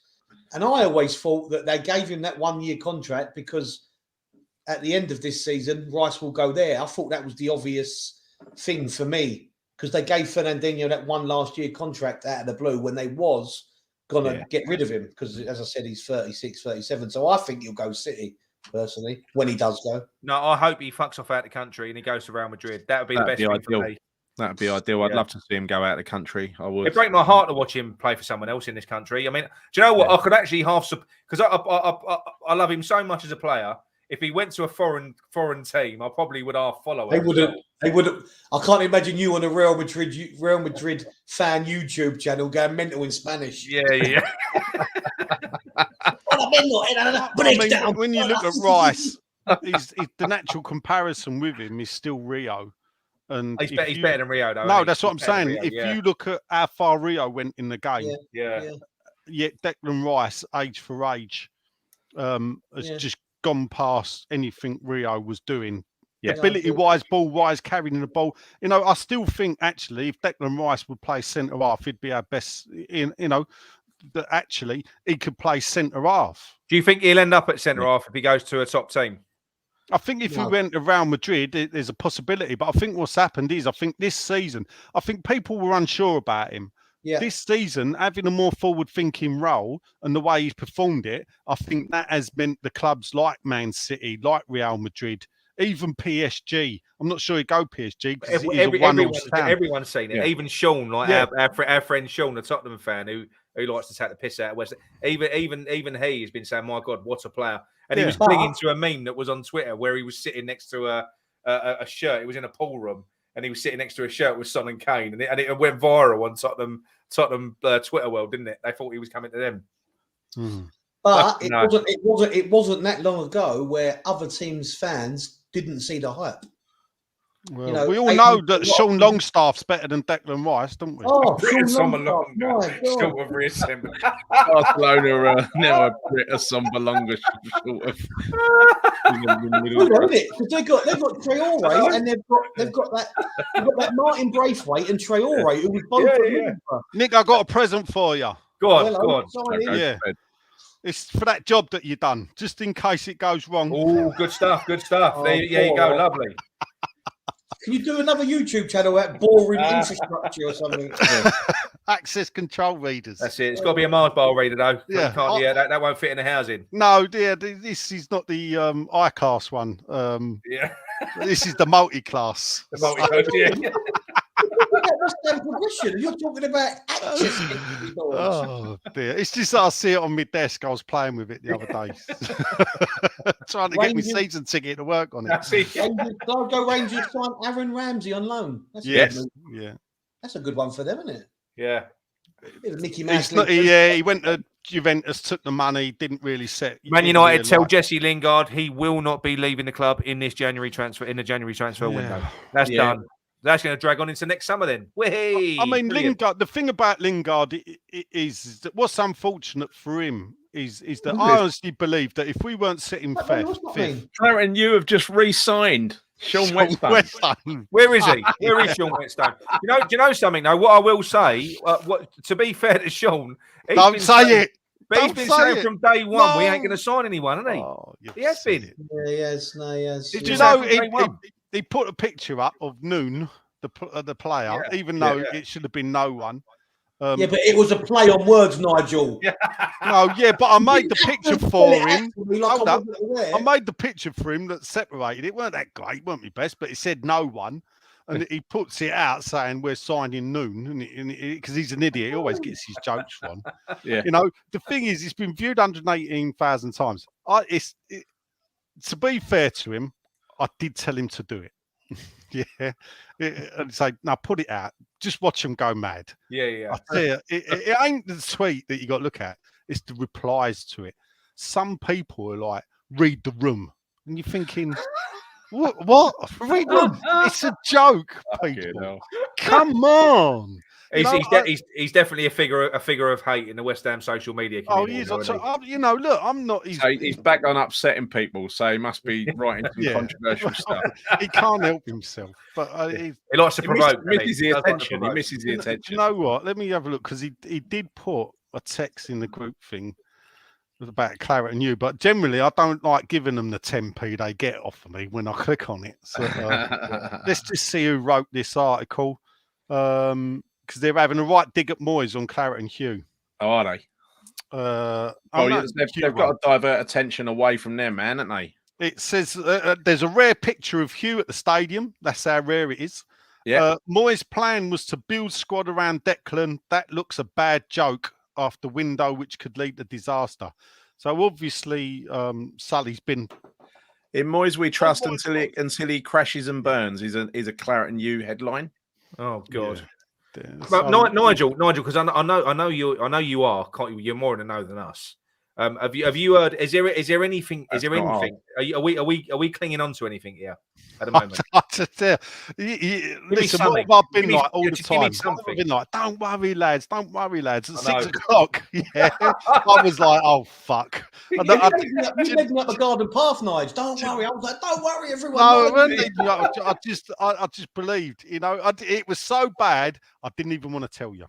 At 6 o'clock, I thought, no, I can't even. This morning, I dropped a lovely grenade in there, walked away, drove to Southend, took me boy. Yeah, I saw that. You triggered me right off, didn't you? Yeah. Got to Southend. There's 34 voice messages. I played them all the way home to Southend. 31 from Nick. Listen to this, right? This is from that article. So Rob Newman came in as head of recruitment with Sullivan taking a back seat in transfers with the manager fully in charge without interference. So the new board made funds available to Newman and Moyes, but they have not been able to sign anyone this January for the first time since Golden Sullivan took over, or indeed at their previous club, Birmingham, 30 years ago. So that's not their fault, is it? Obviously. Up to 6 bids went in this winter, but were rejected as Moyes was determined to only bring in the players who, in his opinion, were better than his current squad. And then they've gone back to the old one. Some call him Divering Dave, the Ditherer. Others call him due diligence. It's basically, good morning, Mr. Moyes. It's all your fault, you prick. That's what they've. That's what they're doing. Listen, Nick, you you because they're singing your tune. No. Look, listen. No, see, you're getting it wrong. I do blame the board as well. I do. I blame them as well. I blame but them Moyes all. is not absolved. Moyes is not absolved. No, he's not absolved. He's not absolved. I blame them all. You ain't the board ain't telling me it's all his fault because Moyes hasn't gotten the blower to Marseille and said that collect car. Here's how much I'll give you for him. They've not. He hasn't done the negotiation. I agree with that, Nick. Yeah, this is the thing that causes problems, isn't it? Because what happens is the story is collect a car's value. I've seen roughly between 12 and 17 million. Yeah, so that's well within the budget. Yeah. I watched him obviously because I wanted to write. I like to watch a player, not just a YouTube video. But so I watched the game, a couple of the games or short highlights. But I watched the full game that they played Saturday, and I'll tell you what, he's got a lovely pass on him. And he's good on the ball. Amazing. And he'd be a brilliant player for us. See, I was worried at first that he hadn't played a lot of games, but then what you discover is at the start of the season, I think they had a different manager and he weren't in favour, and they brought another manager in, and he's been playing every game. And actually, as a defender, they've got the lowest conceded goals in Ligue 1. So something's going right there. They haven't scored as many, but something's going right there. And you think, well, actually, as a Croatian defender, generally they will do well in this country as well. I agree. Yeah. So you think, well, for me, that's the one no-brainer. Yeah. But Lingard, I didn't expect really. No. I didn't expect to come in because of Man United. Do you know something? I didn't even want him. And I mean that as well. Lingard, in the end, no, honestly, because I actually I felt like what Gary said, and it ain't because of his ability. I felt like him and his brother have been fucking playing us from the summer. I do feel like that. And do you know what? Yeah, he was great. But you know something, Nigel? He's going to have to go some to come in and repeat the form that he had when he came in. I think we had the best 6 months of his career. Probably. I do. Yeah, he did. Yeah, but we did. You're right. But what you got to remember is that he was doing that. You could argue that he was doing that for the reason was to get in the England squad. He was planning on adrenaline. He was planning on adrenaline. There was a carrot at the end of it, which is why it surprises me because the World Cup's coming up in, what was it, November? Yeah, November. He ain't going to be able to find a club in August and get in the England squad in 2 months, is he? No. Fuck me. All them players that we've reviewed as well. Well, it don't matter. At least we know when in the summer when we do buy them, we can talk about them again. At least we know a lot about the opposition. I know. It's frustrating, isn't it? But No, I think this is a one from the other night. Look, if it's blah blah blah, from snippets I've come across, Moyes handed Sullivan his list of targets some time ago. After that, it's down to Sullivan to get them done or give a definitive yes/no answer, rather than, as I've seen more than once, returning with the alternative list of players that agents are comfortable with pushing our way. Personally, I'm with Lee's comment above. GSB know they're off imminently and don't want to commit to any big spends, so are pushing any old fodder Moyes' way, who is telling them to get fucked. Yeah, but like Nigel said, it's not their money they're spending. So what does it matter if they buy players in some way? And this is where people, and this is the thing. The What thing I'll Nigel pick up said, there is snippets. Where's he hearing these snippets from? Who's putting the information out there? Listen, it's annoying, isn't it? It's annoying. No, but this is the thing. What happens? It's not his fault. The old saying, the lie travels 10 times quicker around the world than the truth. So it's time to put its pants on. Yeah. And the problem is that people say something and it gets repeated so many times that people hear it so often they think that's the truth, when actually it's nothing like the truth. Sometimes I used to have a saying, sometimes the truth's even fucking madder. I know. Hey, listen, there's a new feature I've just seen in StreamYard. Background music. Can I just flick through them quickly to see what they're like? 1 minute. Look. What do you fancy? Do you want a bit of daydreaming? Hold on a minute. I just might have made a bit of a balls up because Len says that's Sean's comeback. Yeah, that was Sean's article. That, I read out. I said it was at the beginning, but hold on. What's this? What are you doing? What's the point of that, Nick? Background music. Hang on. No. Right, playing game bullshit. The Moyes autobiography, after he's signed an NDA, when he leaves, will say nothing. Actually, is that like a background? Daydreaming. This is morose background music for us to cry to. Yeah.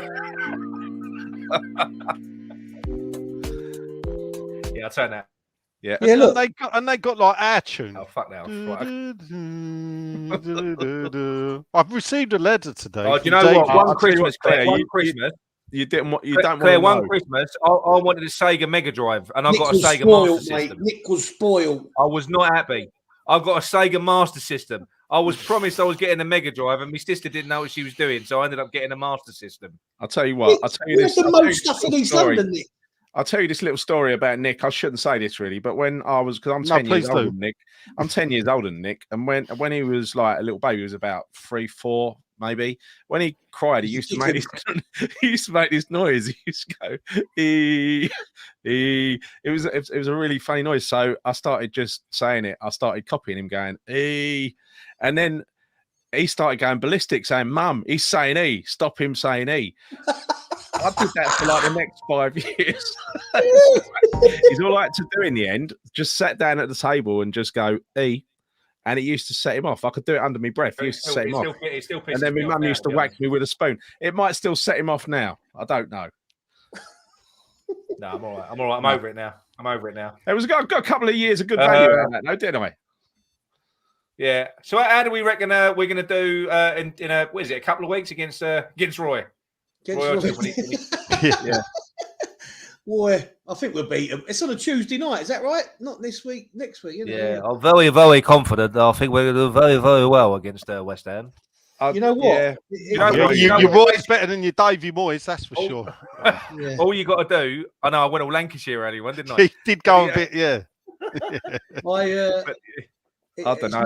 I'm not looking forward to going. I think we'll beat them, but I'm not looking forward to it. No. Do you know what? If we go a goal down, we've lost because the atmosphere will turn. The atmosphere will turn. It will turn. There'll be some fucker on the centre circle putting a dear. I love it. We're winning our next 4 games, and yous have got us fucking. We go 1 down against Watford. It's gonna fucking turn. Not use him. I know. Yeah. I do believe that this lack of activity today means that it ain't going to take a lot over there to go toxic again. Like every opportunity, it won't take much. You know what I mean? Yeah, and that's what I worry about. Right. I don't like all that, mate. I like it to be a come on, like, and I just feel it's going to be a bit like bit of a drag. Well, we've got an hour and 14 minutes left. Sean put something back. I can't be asked to look through the comments, but he said earlier on, apparently there is a press conference scheduled at 11:10 from David Moyes. What? Why at 11:10? What's he still doing up? Resignation. What's the point in that? To say everything that Nick said. Unless he was winding me up. Freshfielder, it was you that said that, wasn't it? It's got to be a joke. It's got to be a joke. He's winding you up. No, he's normally very sensible, Sean. He's very sensible. He normally get. Where is it? Where are we? I can't find it now. Oh, yeah, I was saying about West Ham, yeah? Oh, I think he was messing.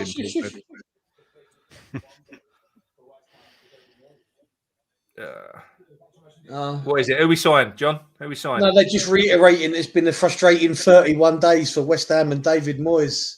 I keep refreshing my Patreon, waiting for X to give it to me, but he ain't giving it to me.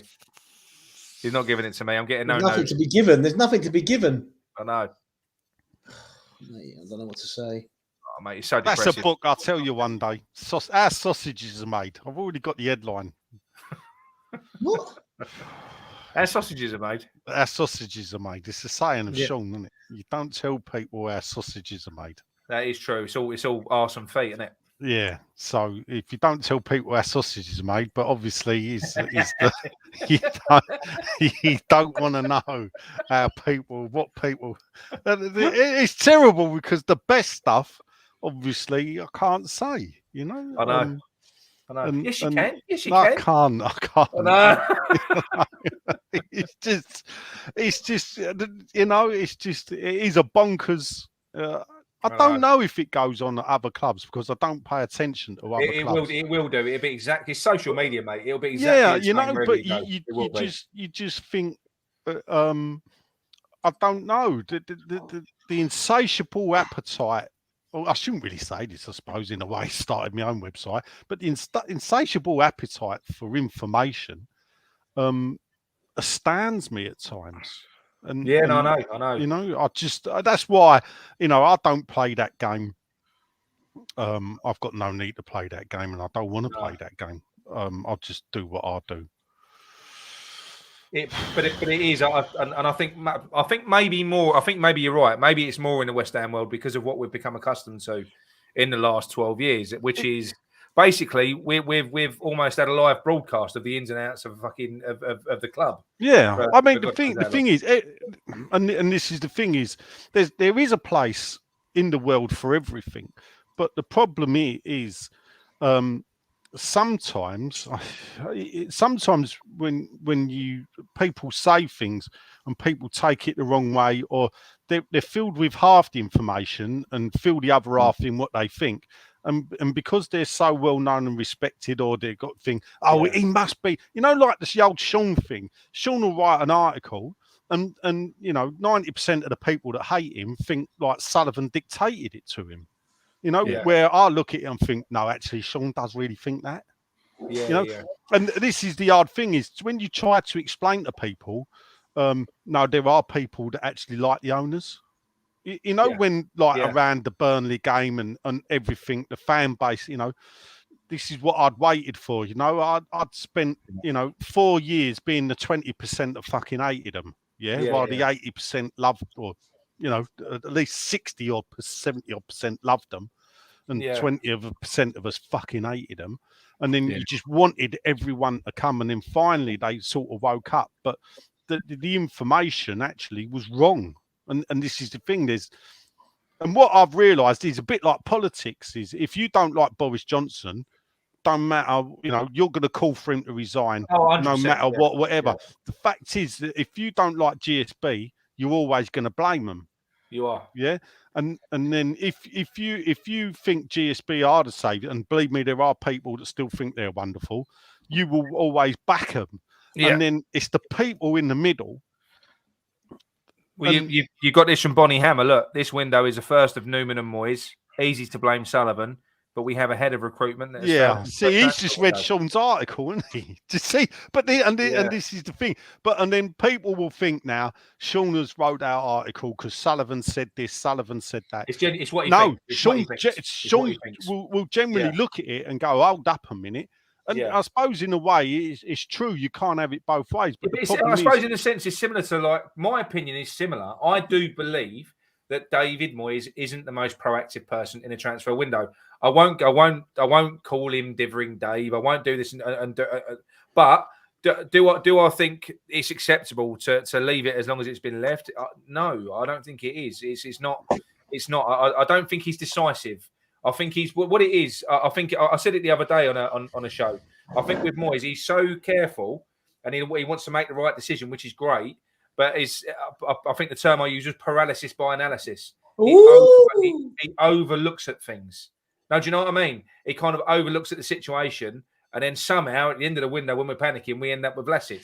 Yeah, but Nick, we can't have it both ways. And this is the thing. And it does go back to when you look back previously, because you may not think they play a part, but every previous transfer window, every player we've signed from a certain place all leaves an imprint in the memory of the people that are organising it. And they think, oh, we don't want to go down that road. And we're sort of caught in this quandary because we were tight with our money and we got nowhere. We splashed the cash. Believe me, we did splash the cash. We got even worse for it. Nowhere for it. You know, we nearly bloody went down for it.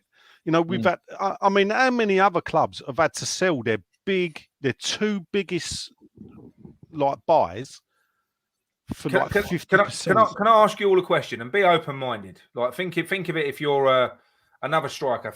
I'm not talking Darwin Núñez that we haven't spoke to yet, so I'm not saying that he's turned us down or anything because that got poo-pooed earlier. But if you're out looking for a if you're a striker and someone's coming in for you at a club at the moment, would you look at the Haller situation with West Ham and go, "Ooh, no, not really"? Do you know what I mean? Because look at what Haller's gone on and done, and Haller at us, he couldn't get a game. And the style of play doesn't really lend itself to an out-and-out striker. He did get lots of games. He got lots of games. But what I'm saying is, Gary, the style of play doesn't lend itself to what a conventional striker is. Antonio isn't a conventional striker. I know, but let's be honest, right? Not even Pellegrini played Haller the way he wanted to be played, right? No. I'm just saying. Do you think that could play into a decision? Would I look at Haller and think, oh, Moyes didn't put him in the team, so therefore I a completely different striker won't go and play for Moyes? No, I think it'd be a personal thing as whether I thought I could, as that striker, my attributes fit into that team, whether I'm going to get a game or not. That's what I'm getting at. But what I'm trying to say is, if you're a top striker, you're not desperate. There's loads of clubs that are buying for your signature because that's what we're looking for now, right? We're looking for a top striker, apparently. You're not desperate. You can pick and choose. It's like Ronaldo. Go back to Ronaldo. I think everyone's agreed Ronaldo should have probably gone to Man City. He would have scored twice as many goals by now. So if you pick and choose the right club that you go for, depending on the style of play, I don't think that West Ham's style of play is necessarily suited to an out-and-out striker because we know Antonio isn't, and I think we know that, and Moyes is looking for an Antonio Mark too, isn't he? Yeah. Well, yeah, but then he's just gone to Barcelona. Yeah. No, I know. You know, and not many West Ham fans Not many West Ham fans wanted him anyway when he came up, did they? Well, no, I've been saying it for ages. If you looked at Antonio and you looked around the Premier League, and you wanted to replace him, is the only one on? Him and Sam Maximum. That's your lot. Oh, Maximan would be quality. I'd love him, but you ain't going to get him there, are you? No. Well, you don't know because at the end of the day, he's a good player. The current Newcastle squad will not be there in 4 years' time. Well, the new ones they're buying possibly will be, but the people that have put them in this situation, you know, this is it. You know, they're not really going to be. And the thing about it is, I always thought that a Traore or Sam Maximum might look at what Moyes has done with Arnautovic, because Moyes has got to sell himself and the club to the player, hasn't he? So he's got to sit down and he's got to go, look what I've done with Arnautovic. Look what I've done with Tim Cahill. Look what I've done with Fellaini. You know, he'll be saying, I've turned these players into great players. Yeah. Into goal scorers. These were midfielders that were a thing, and by being with me, I've done it. Arnautovic, Michael Antonio. Yeah. You know, look at it. And yet. Let's go back and talk about, just quickly, nice. I want to recount a conversation that Nick and me had earlier on, and that is about Coletta Carr, right? So Coletta Carr I don't know when the decision was made by Moyes that he I don't know when he said to Sullivan, right, I want Coletta Carr. Can you go and get me Coletta Carr, please? It could have been Friday. It could have been beginning of last week. I don't know. So firstly, do we know when that happened? Secondly, No. what happens from that point on? If you know, what happens from that point on? Is the striking the deal, as in going to Marseille, deciding whether he's going to put down cash or whether it's going to be a loan to buy option and what terms and everything else? Does Moyes have any say over that part of the deal, or does he just say to Sullivan, "Here's a player I want. Can you go and get the player for me, please?" No, I think Moyes would have an understanding of the finances available for him and players within that budget. And he would say how much you could possibly go to on that player. Yeah, I would imagine that there was that he would advise, because you remember at the end of the day, he's been around football a damn sight longer than David Sullivan in that setup. So he'd know he's a 15 to 20 million pound player. So on that basis, he'd have 20 to 15 to 20 million in his budget to spend on a defender. He'd go to Sullivan and play, say, can you go and get this player for me? Well, how you would expect it to happen, and there's books been written on it. I can't remember the name. I read one a couple of years ago. Is that when a deal's being put together, people will be tatted about before the player is signed. His first port of call is generally the manager. Because is he going to be played? Does the manager want him? Now, so many players have probably not talked to the manager first, turned up at a club to find out actually the manager didn't want you, mate. You've been bought by the owner. And if the manager ain't going to play you, we can look back to our own history in Carlos Tevez and Mascherano, two straight away that were bought by the owners, probably with little impact. I think Pardew's come out and said with the day I knew was August the 31st. When actually the deal had been signed at least probably the day before, whatever. So they, no one thought to go and tell Pardew, "Oh, we're signing these blokes." They went, "We've just signed you Carlos Tevez and Mascherano."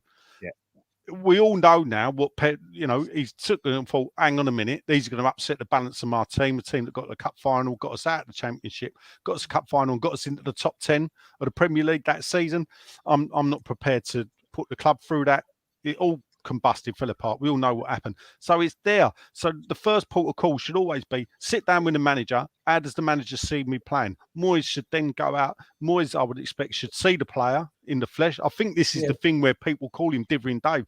I think Moyes likes to see the player play in the flesh. So he's got to get out to France, see him play, or watch full games on telly, as you can do now.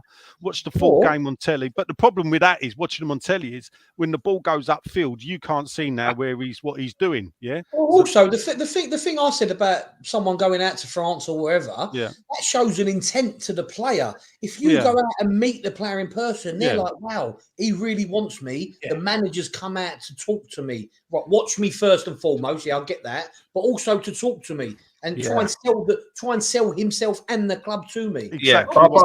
I think what Gary's point was, though, going back to it, was what Gary's saying is if David Moyes has identified a 15 to 20 million pound player and he said, "Right, go and get me my man," how do we know basically that first of all that David Moyes hasn't said try and get him on a and do you know what? Do you know what? No, but what I'm saying is, do you know why I think that there is, unless we think that David Moyes had 70 million to spend, if there is no way that we would be putting in a 50 million bid for Núñez at the same time as Coletta Carr if David Moyes didn't know that we was going in for a loan, trying to get a loan on Coletta Carr. If they, as a manager, why would it even interest you to say let's have him on loan? If you're, especially in the situation we're in now, where we need bodies, we're doing really well, we're fighting on three fronts. Why would Moyes go, "Oh, let's take him on loan then"? If the money is there to just buy him outright, like we think possibly it is. Why would Why would that even cross his head when technically he's on the cusp of becoming, if not one of the best West Ham manager in Premier League era? Right? Yeah, it's a strange one, especially with Coletta Carr, because the story is in the chat. Yeah, fucking ignore him. The story is, see, if you keep putting him up, right? If you don't put him up, right, it will really wind him up. So don't put his messages up. Right. Ignore him. He'll Nick, go Nick, all man. Nick ain't got a white t-shirt on though, Nick, have you? I'm gonna invite him on to invite him on because actually I did say, "Do you want to come on?" He said, invite him on. he Do you want me to send you the link, Nige? I ain't got his number. would. Invite him on. Go on. So where were we? Going back to So with Coletta Carr and this is the bit that struggles for me is the loan bit. I don't get it. I don't fathom it out because I look at him and I think, is he worth 15 million quid in the Premier League? Yeah. What do you get for 15 million quid? Well, Nat Phillips. Yeah. Well, hold up a minute. Is Coletta Carr better than Nat Phillips? Well, from what I've seen, yes, he is. Exactly. He looks like a quality player. He looks like he's worth 15 million all day long, doesn't he? Yeah, he does. And that's why I can't see that Moyes gets involved in all that, Gal. You know what I mean? I can't see what it would benefit him. I can't see I'll that. put it at the top of the chat, Nige, on the WhatsApp. What do you think he has an input in that then, Nick, dear? 100%, yeah. Well, no, you think Moyes says, let's get him on loan instead? Yeah. Because let me explain my rationale. Because what I'm saying is because say David Moyes he will be given a transfer budget. They'll say, right, you've got 50 million, you've got 70 million. David Moyes has to ascertain what he needs from his squad from this window, and then what he'll say is, right, I need this player. He's going to cost that much. I need this player. He's going to cost that much. So at this stage of the window, we'll have multiple bids going out. You've got a 50 million bid going in for Núñez. He might only have a certain amount left. There probably is an element of, look, if we can get players on loan as well, because then we can spend more on other players. So what you're saying is he's chancing his arm, so it gives him more. Yeah. Why wouldn't? No, to be fair, and I'm not having a go. I'm not having a go at Moyes for doing that. Saying. Yeah. I'm not having a go at, but we've got someone on who's just come in who is going to have a go at David Moyes for doing that. Look, he's just joined. Here's Sean. Hello, Sean. You need a wider screen, especially with the two of us on the bottom. Nice to meet you. Finally. You're right. Right, Sean, yeah, not bad. I was just on another channel. I was on another channel where Nigel had been booked, right? And booked like he's a celebrity or something. Well, I've had 4 offers today. He got a better offer. He got a better offer, Sean. That's all it was. Accurate digestives. Yeah. The conversation was so much better in here. I did forget about that. Actually, so yes, You did say you were popping in briefly early, didn't you? Yeah, so it was at 8:30. I'll pop in briefly. I was supposed to be somewhere at 9:15. Right. Right, the Canning Sandland is not impressed that you're on, Sean. God, this show is taking it down. I hear I'm banned from your Facebook group.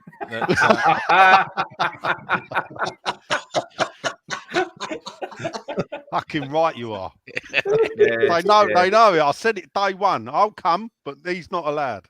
I'm a freelancer now. I'm not affiliated to any board member or any particular website. Now, you was on Claret and Hugh tonight, weren't you?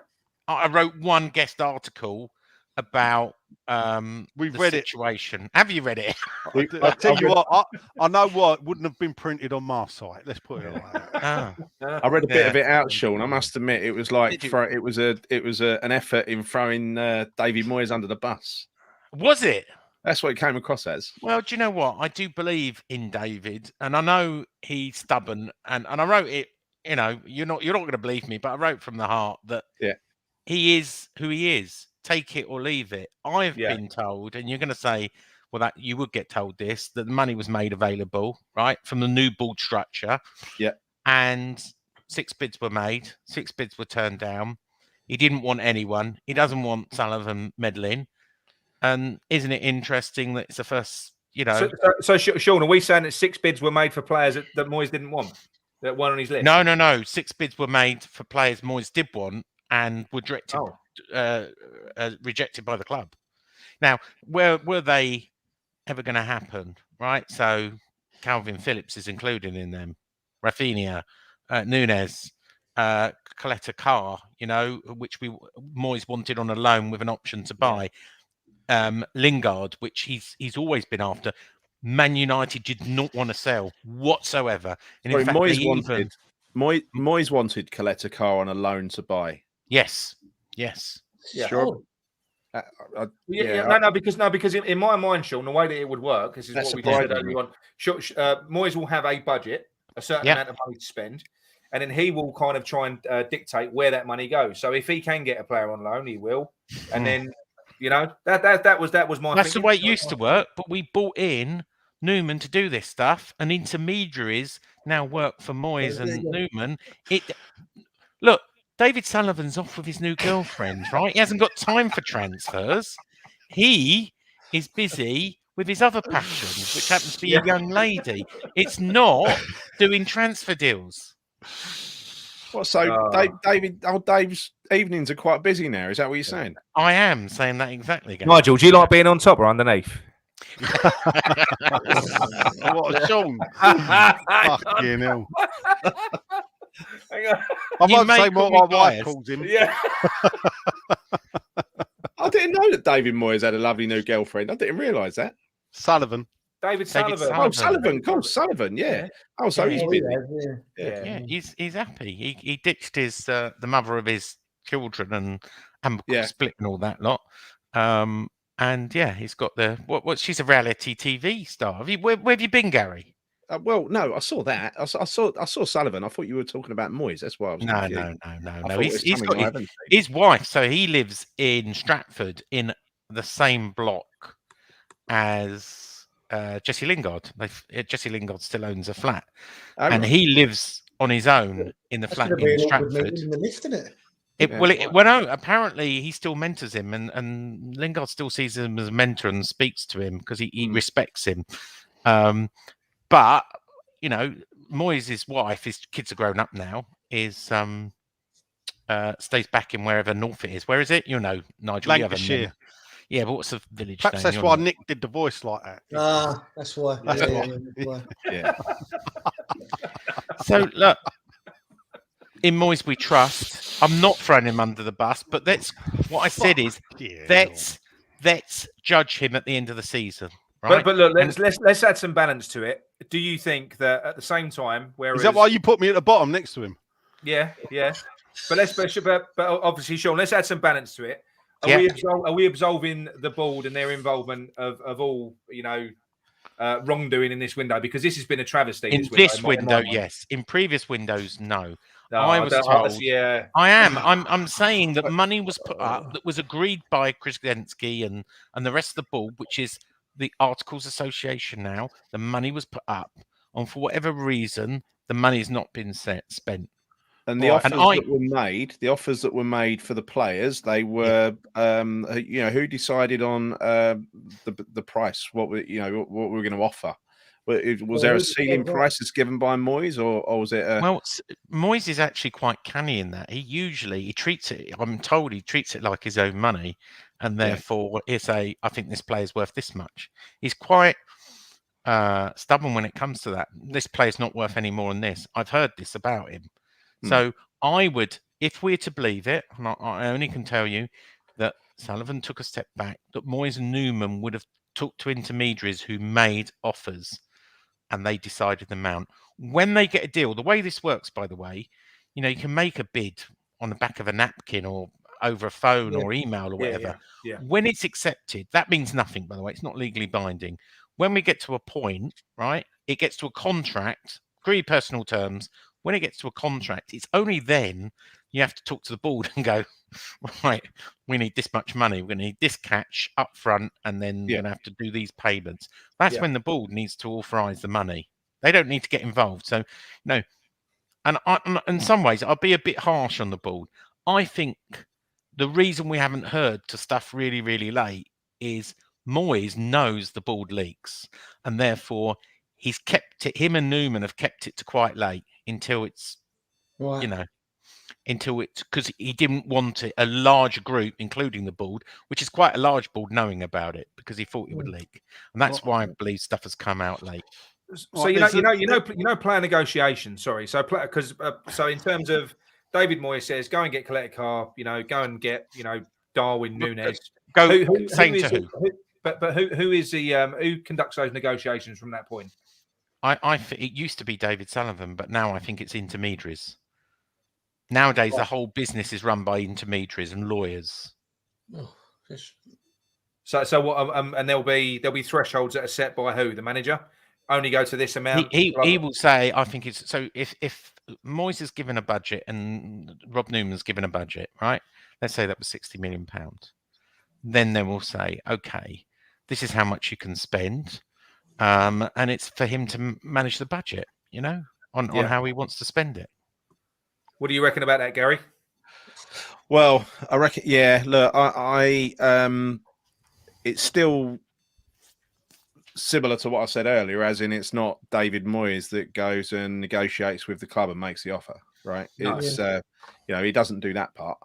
So there is a handoff at some point where Moyes says he wants a player, probably says how much he expects to pay for the player, and then that's handed off to someone else to conduct the business of negotiation, and then hopefully eventually. But his intermediary, Gary, I think, not the board's intermediary. Boards don't usually. I don't think boards get involved very much. I know Sullivan got involved, but that was his personal choice. I think when it cuts to a place, an intermediary, Moyes has got his own intermediaries, his own agents he talks to. He's not shrink violet.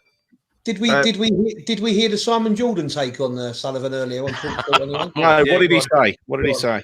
Well, he said that when he went to Palace, when Jordan, and I'm not saying Jordan's obviously the high and mighty we should all trust, but he basically said that in his very few dealings with Sullivan, said Sullivan was like, it's basically accused him of making stuff up. They'd leaked stuff out saying we'd made a $6 million bid for Andy Johnson, for example.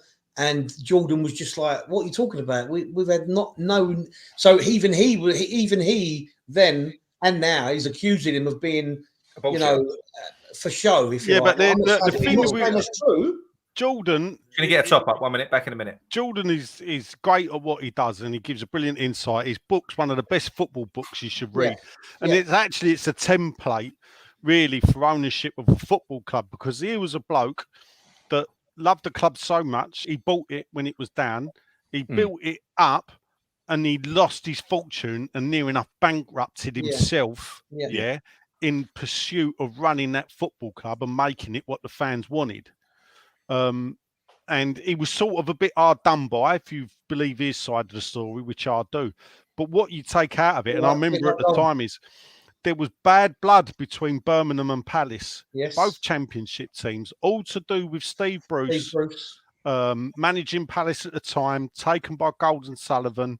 There was players that went either way.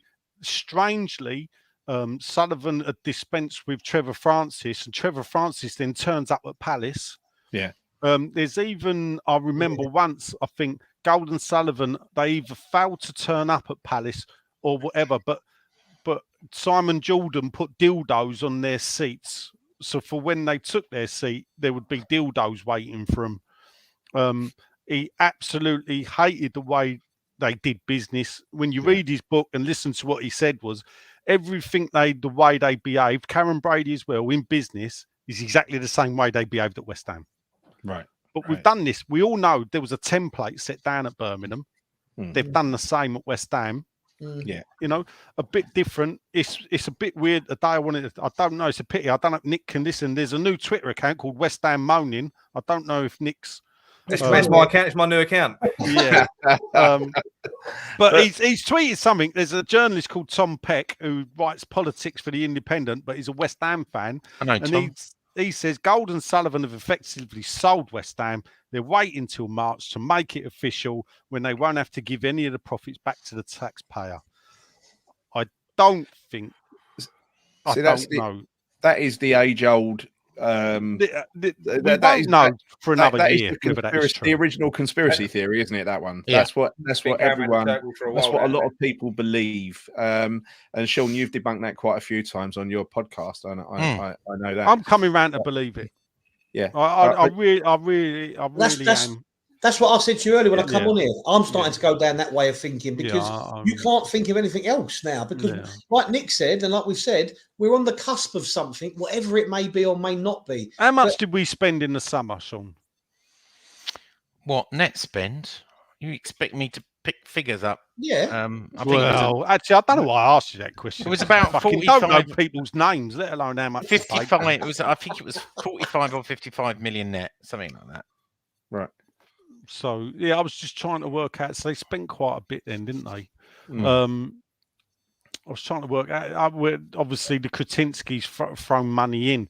That could they be accused of? Well, but a lot of their money pays off the shareholder loans. It hasn't come out yet, but the shareholder loans of almost 50 million we paid off, and some of the other loans. Trip Smith's 10 million comes back as well. Right. So there's about 60 million of that goes straight out the door. And of course, a lot of that money is going to. So some of it was, some of it goes to the shareholders, existing shareholders, 60 million, and the rest of it is potentially funds to give liquid funds to the club. We'll see. I don't know. I'm a little bit based on what you just said. signed someone. What's that? They signed the bloke they had on loan. They had him on loan already. Mateta. Yeah, you know, They had him on loan already. Liverpool are trying to sign Carvalho as well. You know that. That makes me sick. Yeah.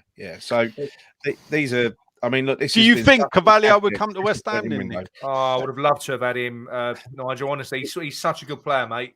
He really is. And but would he come? And this is the thing. Yeah, but he's a young kid. If you show him intent, and he's playing for a championship club. If you get a player like that, they're sending him straight back there on loan, Nick, straight away. Yeah, I know. But the thing is, if he goes to Liverpool, he ain't going to get straight in their team. He's not. Whereas at West Ham, there's a good chance of a player with his talent. Well, I don't know about with David Moyes. He'd probably send him in the under-23s for 5 years. But I think he'd go straight in.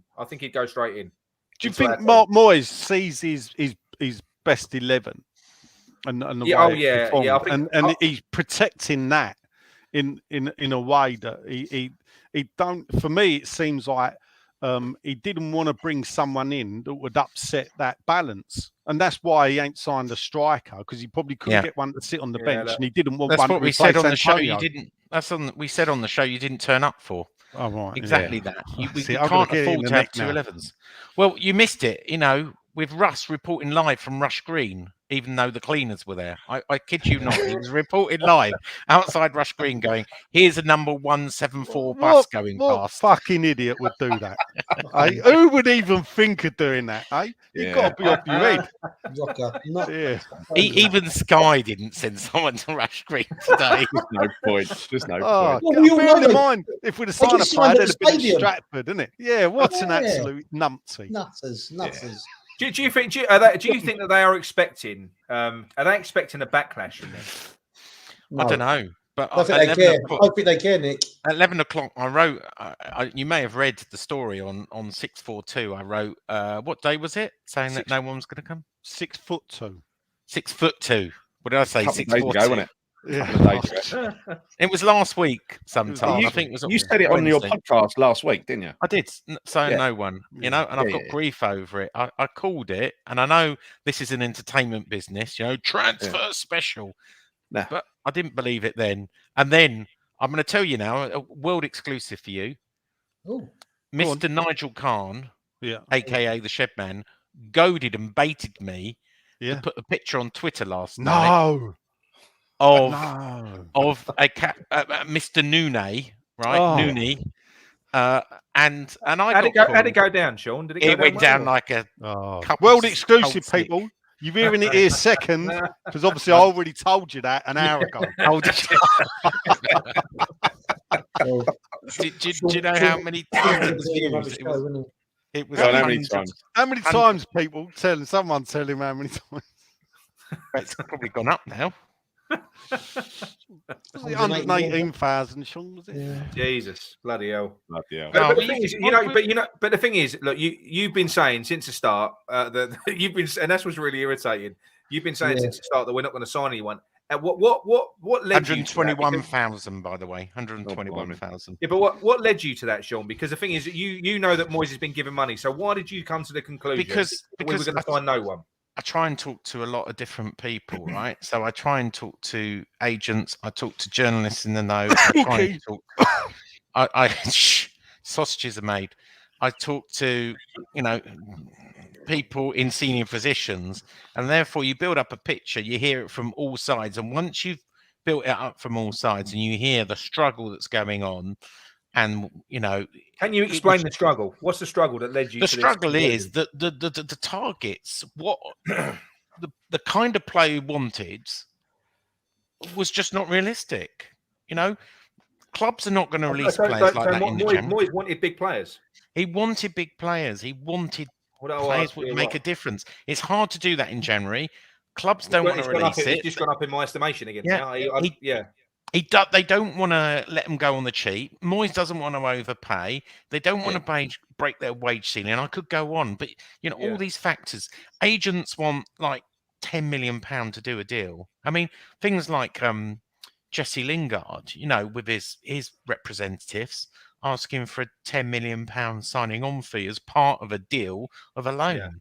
You know, and wanting 200 grand a week because it was equivalent of being a free agent. And we like Jesse Lingard, and he seems to like West Ham, but his dad and his brother run his business affairs, and you know, and Man United didn't want us see us as a rival. Now I think that's quite flattering. So, you know, I could see the frustration building up from both sides.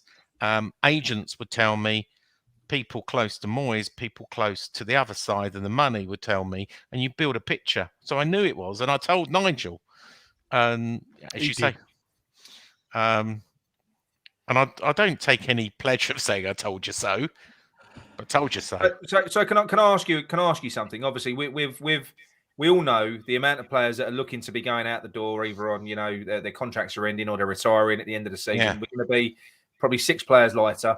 Yeah. Do you think we're gonna face the same struggles in the summer?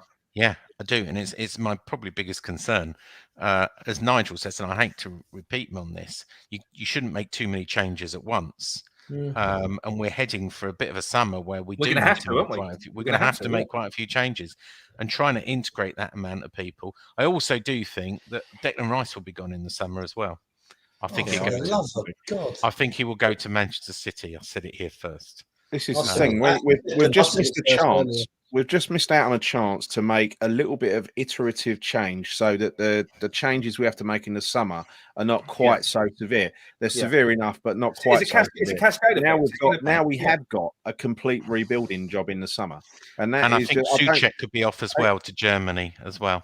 Go, I just want you to say that word again, son, because I ain't got a clue what it means, and I doubt if 3/4 of our fan base does. It's a what? It's a what? Iteration. Is that what Gary said? Like it's iterative. Yeah, like an iterative change, a small change as part of a big change. Yeah. All right. So iterative. Let me write that down in case it comes up. Is it 5 letters? Because it might come up in Wordly. Yeah. So Nigel's word of the week. Yeah. So it's just you know, we could have just signed a couple of players, and that would have been a couple of players fewer that we have to sign in the summer. And now we've just got a massive building job. If what Sean just said about Souček, he might go back to Germany as well. Imagine losing Rice and Souček. I thought we just give him a new contract. Yeah, we have. Yeah. I see. Right. Doesn't mean much, though, does it? Well, listen, no, I see keeping Souček within our capabilities. I don't see keeping Rice within our capabilities because we're going to get an offer that's just too good or impossible to turn down. Obviously, people will ask like there's Bonnie Hammer said. You know, Sean was obviously saying we've got all these stipulations about the sort of player we want and all that, and then they go, how do Villa do business then? So the other clubs not have the same set of rigorous sort of. No, but maybe it comes out of player selection, maybe more sensible player selection. I don't know. They do business in a different way, don't it? One, they got like an ownership that's I believe far more wealthier than our owners, and who are willing to put money into the club by hook or by crook. You know, they sort of sent out a statement in getting Steven Gerrard, and you know, we had this in the WhatsApp group about Gerrard and the name, and against if you've got Steven Gerrard saying come and play for me, and you've got David Moyes saying come and play for me, there's a good chance that footballers at the moment would have seen Gerrard for Liverpool and go, I want to play for Gerrard, because they never really watched Moyes at Celtic or Preston. Yeah.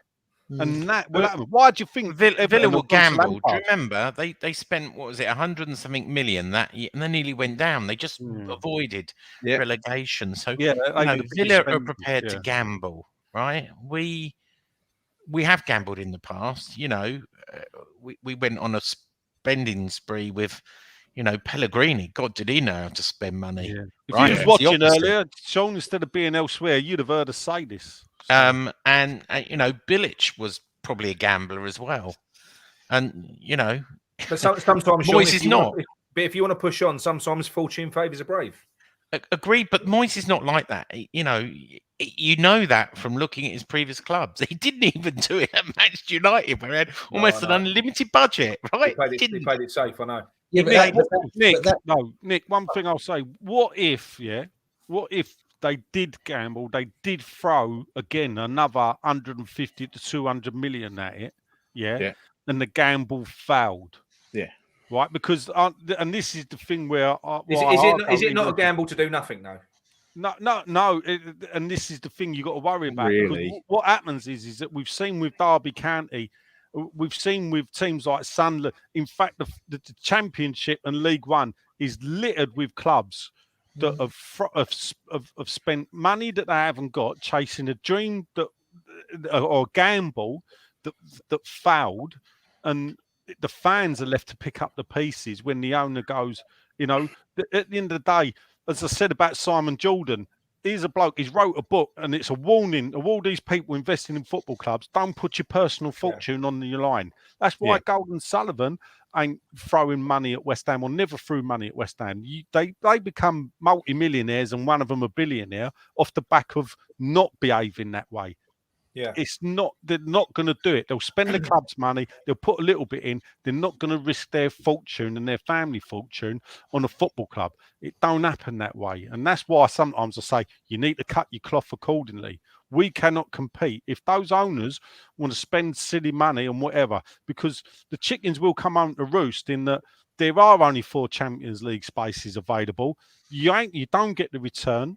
If you look at Villa, how are they going to get a return on their money? Look at Everton. How would they ever get a return on their money? Because at the end of the day, they're doing it not for the love of Everton Football Club, for return on the money. Yeah. Where do they get it?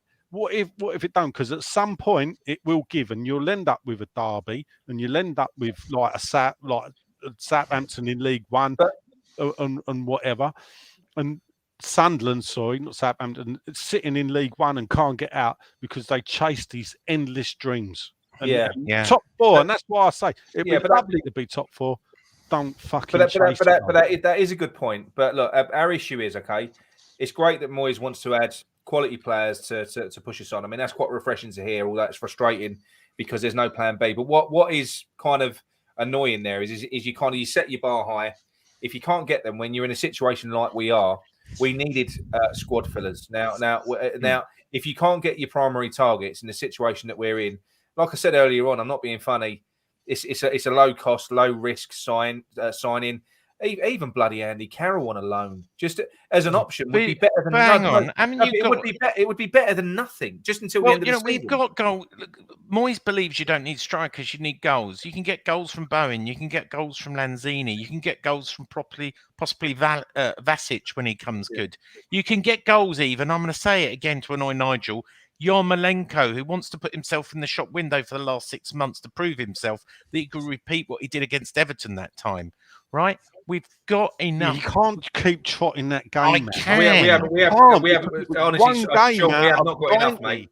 We have not got enough. We've got people look, the decision's made. We can't cry over spilt milk. Yeah. We can deal with the players we've got. Hope we stay fit and see we are only 3 points away from safety. Right? That's what we should really look at. 3 points from safety.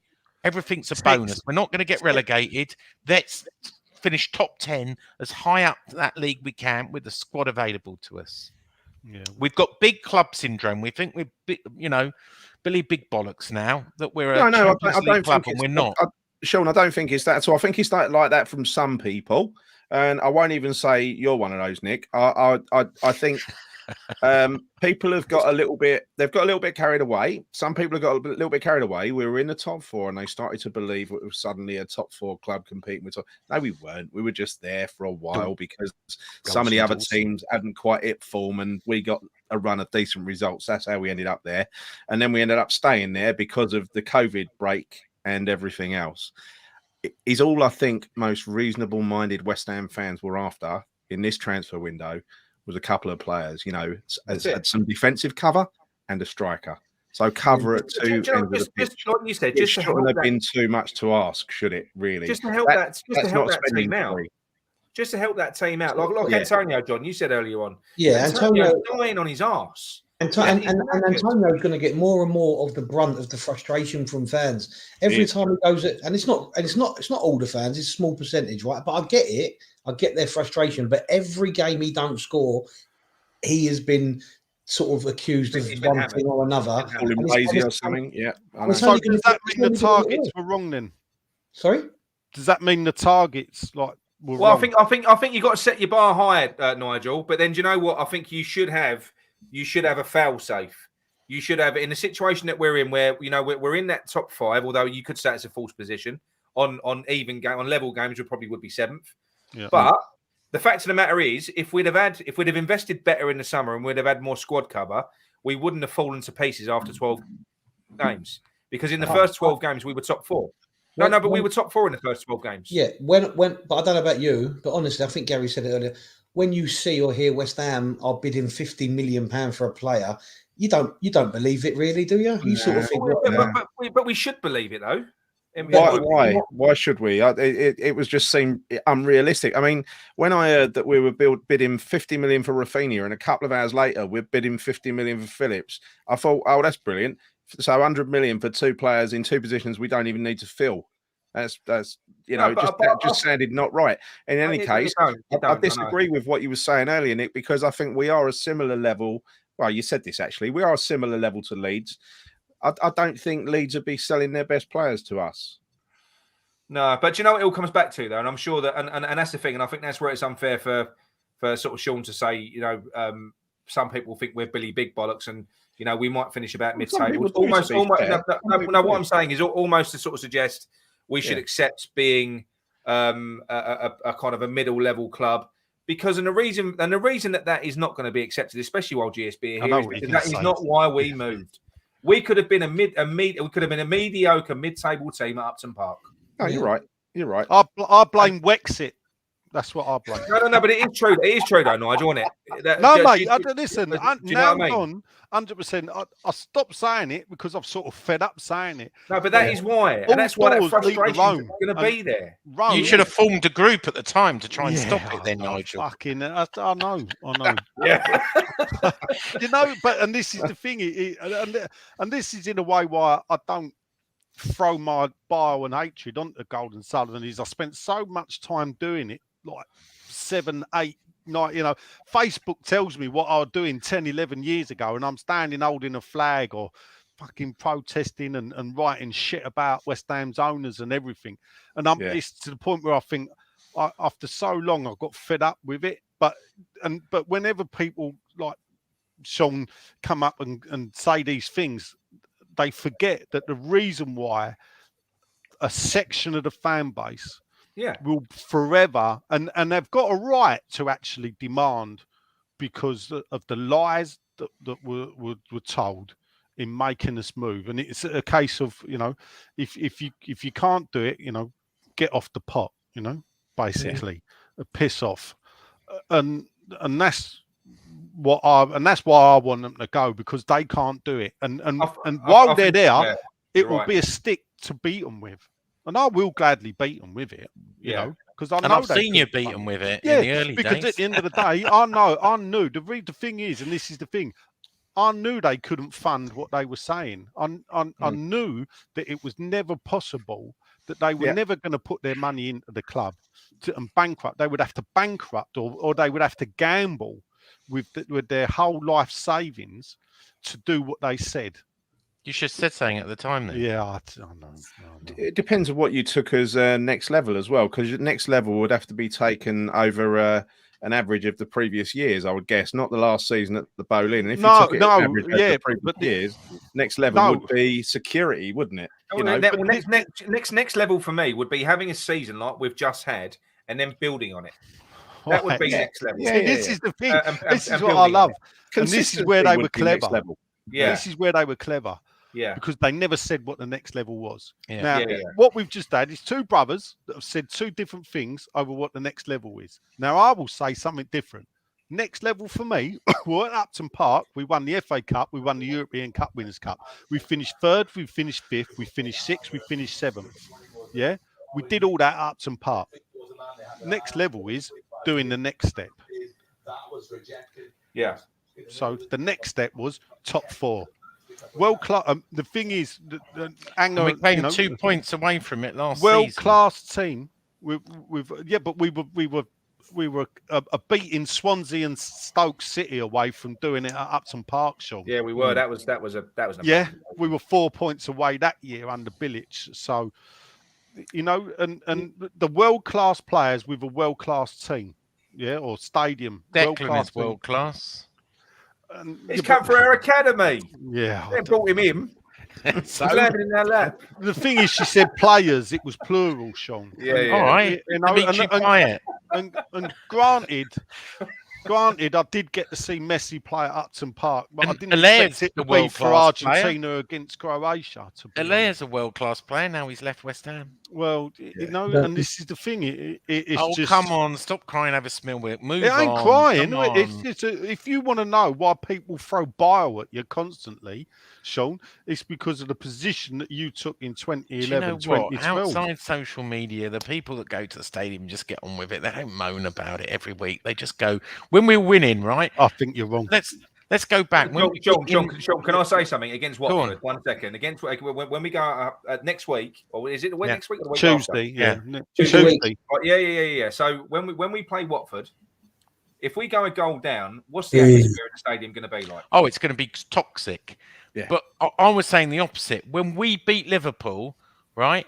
When we beat Man United, when we beat Spurs at that London stadium, it rocks. It absolutely rocks. But Which then- means it's not about concrete and scaffolding and cable ties. But it's about sentiment. It's about sentiment, and the fact of the matter is, the Upton Park was important. Look, listen, I'm sure, Sean, I'm sure even yourself, right? You're a lifelong West Ham fan. If you could teleport, if we could go back to Upton Park, I would go back now.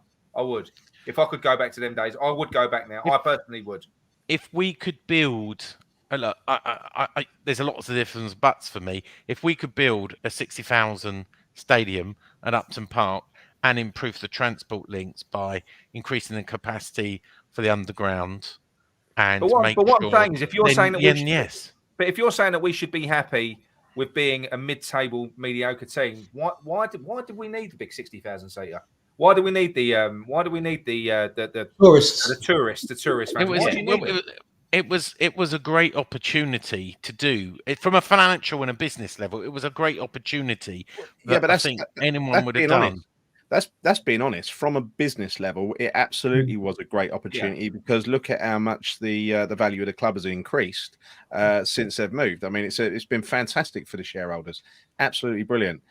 I'd argue it hasn't been that good for the supporters. What did you expect from two businessmen with another, a businesswoman? I have no issue. I have no issue with that. It's the lack of trying to pretend it's something else, like trying to pretend that it's great for the fans when it's not particularly great for the fans. It's great for business, not particularly great for the fans. I think when there have been times this season, especially, we came back all frustrated after lockdown. This season, especially, in my new seats in the Bodymore Lower, which I absolutely love. Sometimes the atmosphere in there this season has been fantastic. It's been amazing. Been the best I've experienced in that ground.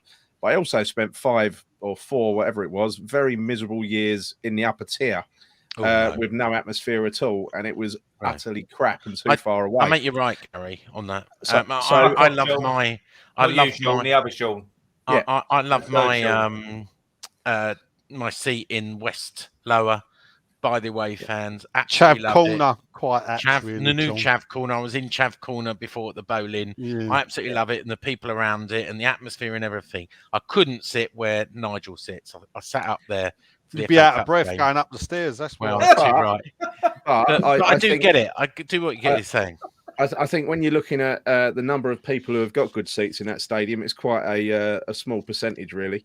You got the vast majority of seats in the upper tiers, far away. But I don't want us to get into a debate of good and bad about the London Stadium. Because all I'm saying is, by saying it's two different things. One, by saying it was great for the business. Of course it was. Just look at the value of the club now. You can't equate that to it being great for the fans, because largely it hasn't been. No. And do you know what the difference is? But do you know what do you know, for me, the London Stadium, right? The London Stadium for me is a stadium for a big club, because you know what? I don't think that you can. I don't think that the fans can, even if there are twice as many of them, can affect the game like they could do at Upton Park. So I think that the dynamic at the Olympic Stadium is the team needs to lift the fans, whereas at Upton Park, yes, fans 100%. can get involved. So that is a difference. And I do agree. Ooh, I agree with that. That is a difference. Shall we bring it back to transfers? There's a really interesting quote. So, Mark Noble. Yeah, go on, Sean, sticky ground where you was. I know, exactly. I'm good at changing the subject. I learned it from the best. Mark Noble was live tonight on a show, YouTube show, and there is more than one, by the way. This was one. Wasn't it? Five, yeah. And he said, I'm pretty close with the manager. So we talk all the time about players coming in and out. What he said from day one is he's not going to bring in players for the sake of it. He wants to improve the team, improve the squad. And if you can't get the right player, he isn't going to bring in someone that's a waste of money, if you know what I mean. We do, Mark. Yeah. All right. Still, we gave him another year, didn't we? I think you'll get another year. The squad's going to be that thin. He carries on. Because I think we've done that in the past, not saying players are a waste of money, but it hasn't quite worked out, or it hasn't been the right character of the football club. With the players the manager has brought in, you'll see they've worked and gelled well with the squad. So I think if it doesn't work out, if we get the players and we still want to, then we'll still stick with the ones we've got and reinforce in the summer. There you go. From the captain, Mr. Mark Noble himself, saying he's close to the manager. West Ham legend is Noble. Listen, I think it's valid, and if we'd have signed a load of old crap or some players that wouldn't have ended up getting used, that's a different thing. It is. Coletta Carr. Why didn't we just go and sign him? He looked like he was. He looked like he was worth 15, 20 million all day long ago. He looked like a solid defender. Moyes only wanted a loan with an option to buy. He wasn't sure about him. So this is why it's so frustrating, right? We could have just done that business and got a decent, useful centre half in, and maybe even offset that by getting rid of Diop in the summer. Right? So I think we need to do a retro transfer show, and we'll sit here and go, fucking hell, we've just signed Paul Hilton. Do you remember him? And they'll be going, fucking hell, I was there that night at Bury. We could see he was in a donkey at the back. He let in 10. Yeah, it's a centre half. Centre half. Yeah. I'll tell you what though, you have got my word. I ain't doing no fucking transfer shows before the summer window. I'll tell you what, this is done, me. You can't. The window's closed. For the summer. I'm not doing it. It's all we've done is review a load of players and now playing for other clubs other than West Ham. I'm not fucking doing it anymore. Hang on, though. You know the good thing? We haven't reviewed too many. We've been quite selective. Oh yeah, we have been. We've only done 27. We could have done 4 or 5 times as many players, probably. Yeah. There's only 15 minutes of this window to go. Leave? I mean, Sean's actually got out of the game at the right time, to be honest. Because he knows I'm going to go. Because where does this leave the ITK or information part of the side of the media? Where does it leave them in that there's no information to partake? Nothing to know anymore, is there? No. Yeah. I mean, I suppose he's shown with Claret and you, he can still bang one thing out now and again. But does it? I mean, the fact no signings, does it shine a light on them? Because if you look, how many players? And what I'm saying is, how many players were we linked with via? Well, do you know what? It became an entertainment business a long time ago. Yeah. Transfer deadline day was manufactured by Sky. Clubs play along, papers play along. Most people, the journalists who write it, know that there's not a lot of truth. It's either, at the end of the day, a club trying to get someone in the shop window or agents trying to get their players, linking them with West Ham. Maybe there was interest, but it's always overstated. Maybe someone watched the player and suddenly that turns into a bid.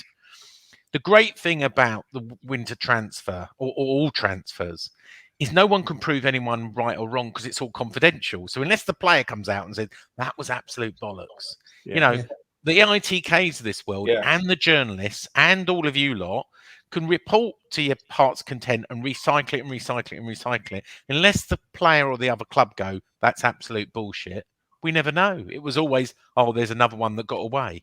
And it's an entertainment business. And when you accept that transfer reporting is an entertainment business, you get on. I learnt a long time ago to make stuff up. No, I learned. Right, there's two types of stories. Right, I'm going to tell you a story. Listen. Only I'm allowed to insult him like that. Nick, I'll tell you a story. Right, there's two types of stories in transfer. There's the original report, right, and you'd write original report and you'd put the word report on it, and it will go half Mr. blah blah blah, no one is coming to West Ham on this and everything, and you'd publish that as a report, you know, a disclaimer. Then you talk to the senior source and you'd go, any chance of this? And he would go, that is absolute rubbish, there's no interest, no truth in it. Do you know what? Every single time the report would get 6 times more visitors than the denial. And that's the truth of it. You've got to know your customer base. Your customer base doesn't want to hear about denials. It's not true. They want to hear about the stories of who we might be linked with.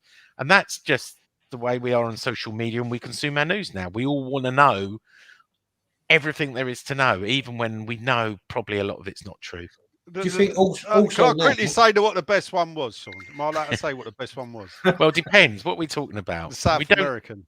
Oh, yeah, of course you can. So the best one was because I was party to this and I told him, mate, I advised them not to do it. And this is the thing, is that they found a real player. And what they were doing is they were testing the water, not so much with the West Ham fan base, but with the wider press. Yeah.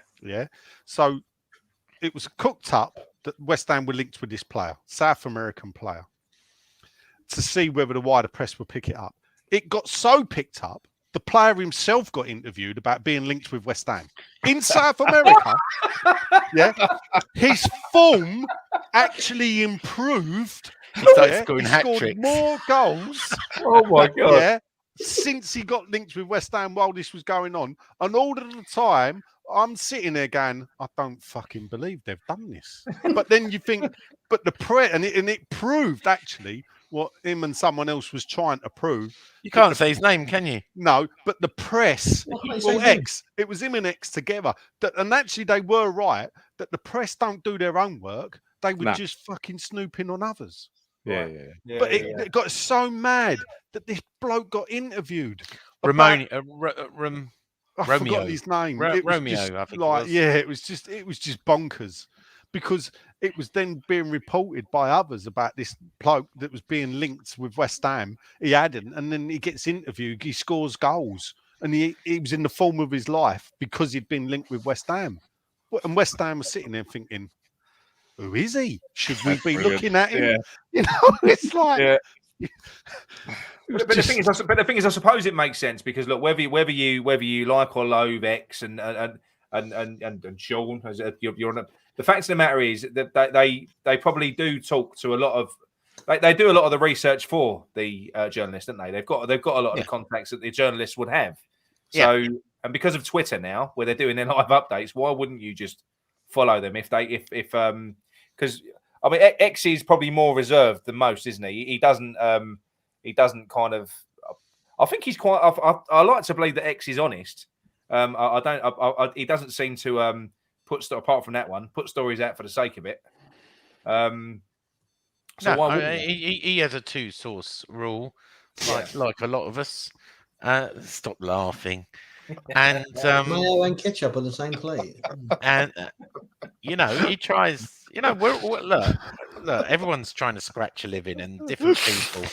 You've got adverts on this show, and Barry. No, we haven't. We haven't turned them on. We haven't turned them on. No, they're not that popular. No. Well, listen, we're there now. I'll have you know. Yeah, we could have them, but we ain't turned them on. We ain't turned them on. Okay. Oh, dear. But everyone, look, each to their own, right? Everyone's trying to scratch their living and earn a little bit off West Ham. You know, even on more than just a podcast, we earn enough to have a beer at the end of the season, don't we? Only when I collect. Yeah, do you know what? I still owe him like his commission on more than just a podcast for the last 2 years, and he hasn't even taken it. I said to him, if we get up to a certain amount, I think it's I'll have that hammer. I think you're going to have the Thames Ironworks hammer that was used to launch the one of the ships, HMS Thunderer, wasn't it? Yeah, something like that. Yeah. There you go. Oh, right. Who's got that? Hammer? Is that I've got it. Oh, you've got it. I've got it. It was a bit rich for me. So, yeah, right. So it was on eBay for like $2.5 so I offered the guy $750. I dropped the link to Sean and said, "Look at this! I can't afford it." Is it got made in Taiwan on the handle? If you look closely? It's made in silver, and it was presented to Mrs. Arnold's Hills. Oh, that's amazing.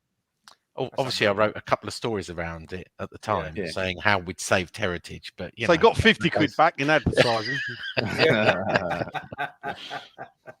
You know, it's yours long term, Nigel. You know that. Well, we've got 8 minutes.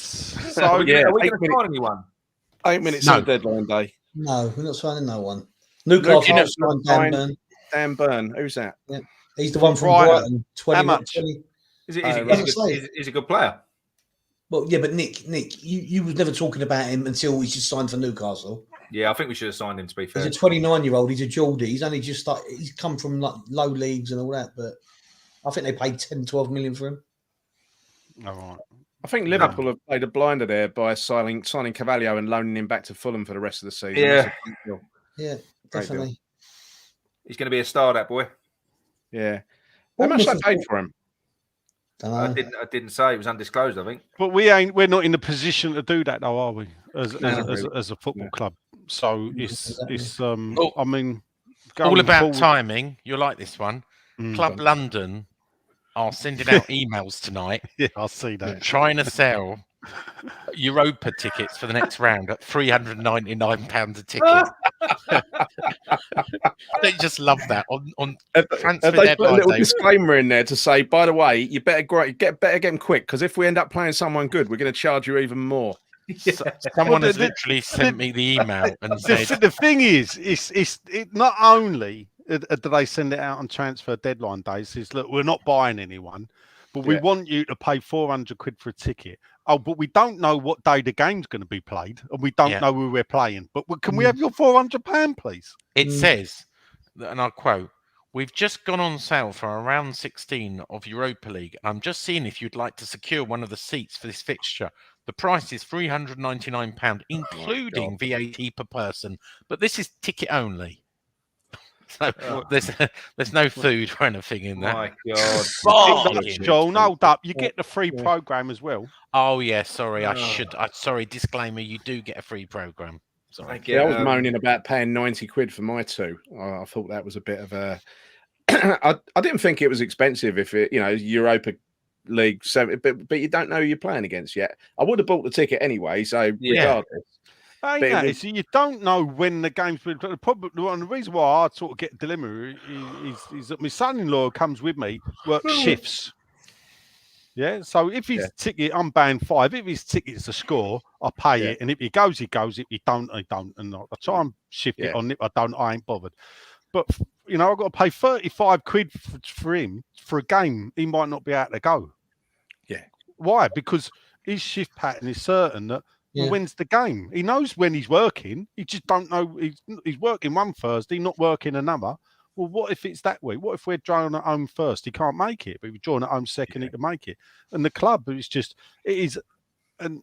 just exposes actually how the club treat the fans' representative. No, the fans' representatives, the independent supporters. Advisory board, the ISAB, the Amers United, the Whisters. It just shows you the absolute disdain that they, instead of going to these people and talking to them, they just go, bang, we're doing it. What are you going to do? And there's actually, it shows there's nothing you can do. All that talking is a waste of time. I thought it was disgraceful, I must admit. I mean, the game's not until March, right? It's towards the end of March, isn't it? Or the middle of March. Something like that. It's a cash flow grab. Yeah, but it is. That's But it exactly is what it is. Yeah. going back to business, right? Well, Sean, they don't Turnovers need it now. They show- ain't spent any money. No, again, Sean, Turnovers- from a business perspective, makes perfect sense. From a fan's Yeah. perspective, makes no sense. Turnovers for show, profits for dough, but cash is king. Any business, cash is the lifeline of Yeah, everything. but hold up, they've just Bring saved cash 60 in. million by not buying anyone. They don't Yeah. need they don't need the, Well, again, the that million wasn't- quid they're going to get out of To fans be for fair, one and you game. know that's all amortized, and therefore you don't pay 60 million up front. You divide that 60 million over 4 or 5 years. They still would have had to pay a deposit. All They, right, they a could have treated us to that game for free. The money they've just saved. 15 million. If they had a 60 million pound budget, it's 15 million up front. That's all. Well, there you go. This So is where that's the what I'm saying. likes of Leicester take a little bit more care of their fans. You know, I dare say Leicester have not pulled the same stroke. They're not in the chat. They're not in the Europa anymore, are they? They're out. But Well, they're in the other. Did they? Oh no, they finished bottom. they didn't drop into. I think they did. I think they finished third. They dropped into the. They usually set a good example of, you know, Leicester is a business. They want to make money, but they also make it a priority to look after their fans. I really admire what Leicester do. There aren't many like that. Buy them a Yeah. drink, give them scarves, give them clappers. Yeah, they do. I don't want And clappers, I that- don't want scarves, but, you know. Won the league title, won the Yeah. FA Cup, won the Charity Shield, all Yeah. in a stadium that only holds Go on then. 30,000. I'll do Yeah, a David Gold on you. Go and piss off and support Leicester then, Nigel. Yeah. What did he tell you that day? What did He he tell you? told me to go and support Doncaster Rovers. I was there that day. That's what he actually said. Yeah. Well, look, I'll tell you what we'll do as we're coming towards the 3 minutes. 2.5 minutes. 3 minutes. Right. Let's start with Sean. Sean, what are your thoughts on it? First of all, how have we arrived at this point? And what are your feelings around the window? And who is to blame? Go on. Well, I think it's frustrating that he couldn't get the people he wanted. But I've got to look. I've written a story. I'm not going to backtrack on it. I think Moyes and Newman had the opportunity to do their stuff, and for whatever reason, which I'm sure he'll talk about in an interview, it didn't happen. We've heard what Noble has to say, and that sort of underlines it. I'm not blaming Moyes. I'm just saying it didn't happen, and we've got to reinforce in the summer and get on with it and stop crying over spilt milk. You know, I'm over it already. With 1 minute to go. Yeah, I'm not. Right, Nigel. Nick's been good. Yeah. Nigel, go on. What are your thoughts? Same question. So, Sorry, I weren't listening. I was zoned Right. out then. okay, Ask the question again. right, basically, how have we arrived at this point with this window? Why have we ended up with fuck all at this point? And what do you think the reasons are? Possibly the list was over ambitious to begin with. No, probably thought out lower down the list of achievable targets. Yeah. And then a lack of planning from both sides at the end of the day, from the administrative side, the scouting side, and even Moyes. I portion blame equally. I think everybody's that it's the setup that's let the club down. Yeah. That's what the way I see it. Yeah. Okay. John, your turn. Yeah, just probably echoing what they've said already, really, just frustration. I do think probably they've set their targets too high, and we should have been a little bit more realistic with what players were achievable to bring in, possibly. Which, again, contradictory to that is Coletta Carr, in my mind, was very achievable. But for some reason, they decided to change the whole landscape of how to buy him when you could have just got him outright for what is peanuts in the Premier League. You know? That's it. It's shut now. It's all over. All over. The bell's been rung, or the rattle's been rattled, whatever we call I it. think we're done. The transfer window is open. Nick, You in got answer to till your 1 question, o'clock in the morning, by the way, start put the paperwork in. 1 o'clock in the morning to sign the paperwork. all right. You never know. Oh, really? Oh, okay. Yeah, there you go. Only if the paperwork's submitted before 11, we should carry it out. Could wake up with Tevez and Mascherano. Literally Tevez and Mascherano. Yeah, there you go. Yeah, well, they are go on. free. Yeah. Right, go on, Gal. I blame West Ham as a whole, right? If it's Moyes, Newman, Sullivan, Kretinsky, whoever the stakeholders are, whoever's making the decision, they're obviously not working together as a unit to deliver what needs to be delivered. We should have signed a couple of players. I blame West Ham. I'm not going to pick out someone to blame. No, I blame West Ham as well. I do blame from the information that we've, even the information that we gathered tonight. If we didn't have a feasible transfer target list, I mean, look, it's fine to set the bar high. It is, but you should have options underneath as well. Yeah. You should have somewhere to go if your primary targets don't come in. As far as I'm concerned, that is not in any way acceptable in the position that we're in. They've had plenty of time to prepare that list. That is wrong. And the fact that we've arrived at this point at this weekend and we've been scattergunning with about 2 or 3 days to go, it's an absolute joke. I don't absolve the board because, I mean, look, at the end of the day, we know how they operate. Whether or not they're kind of, Sullivan's taking a back seat or not, I don't know. But I don't know. Leopards don't change their spots. I don't think he's helped. But I do think the main problem here, I do believe that Moyes has been given money to spend. I do think that he's been backed in that way. And I think that Moyes has not delivered on this occasion. And I think this has been his job to do this. So that is my opinion. I think he's had an opportunity to go out, and I feel sorry for him. I get that. We're at a stage now where we've got our first 11 is fantastic. It's brilliant. So now we're at a stage where he's got to go out and he's got to try and get better players in to improve it. I get that, but we also need a squad. We look how we felt to pieces because we lost a defender. Imagine if you lose Rice. Imagine if you lose Antonio or Bowen. We just needed a bit more. You don't need 22 players that are all comparable. But you need backup players that can do a job, and we don't have that. We're still bringing fucking Yarmolenko and Arthur Masuaku off the bench. We haven't got that. So no, for me, it's bullshit. We're at 37 points. I don't think there's any panic, and for me, I'm just not happy with it. I think it's bullshit. It's rubbish, and it's shit. And I don't buy what Mark Noble says either. Because we're not run like a circus no more. Apparently, are we? Well, I'll tell you about your opinion, Nick. There's one thing about your opinion. You are entitled to it. Yeah. So that's my opinion. That is my opinion. So let's. Should we wrap up? It's been going for 3 hours. We've done the whole damn window. You should go to bed, as PG would say. You should go definitely to bed. No. Cheers for joining us, Sean. Yeah, thanks. No Sean. worries. I'll send me invite out to the join the Facebook group now. You do that. No, we won't accept that.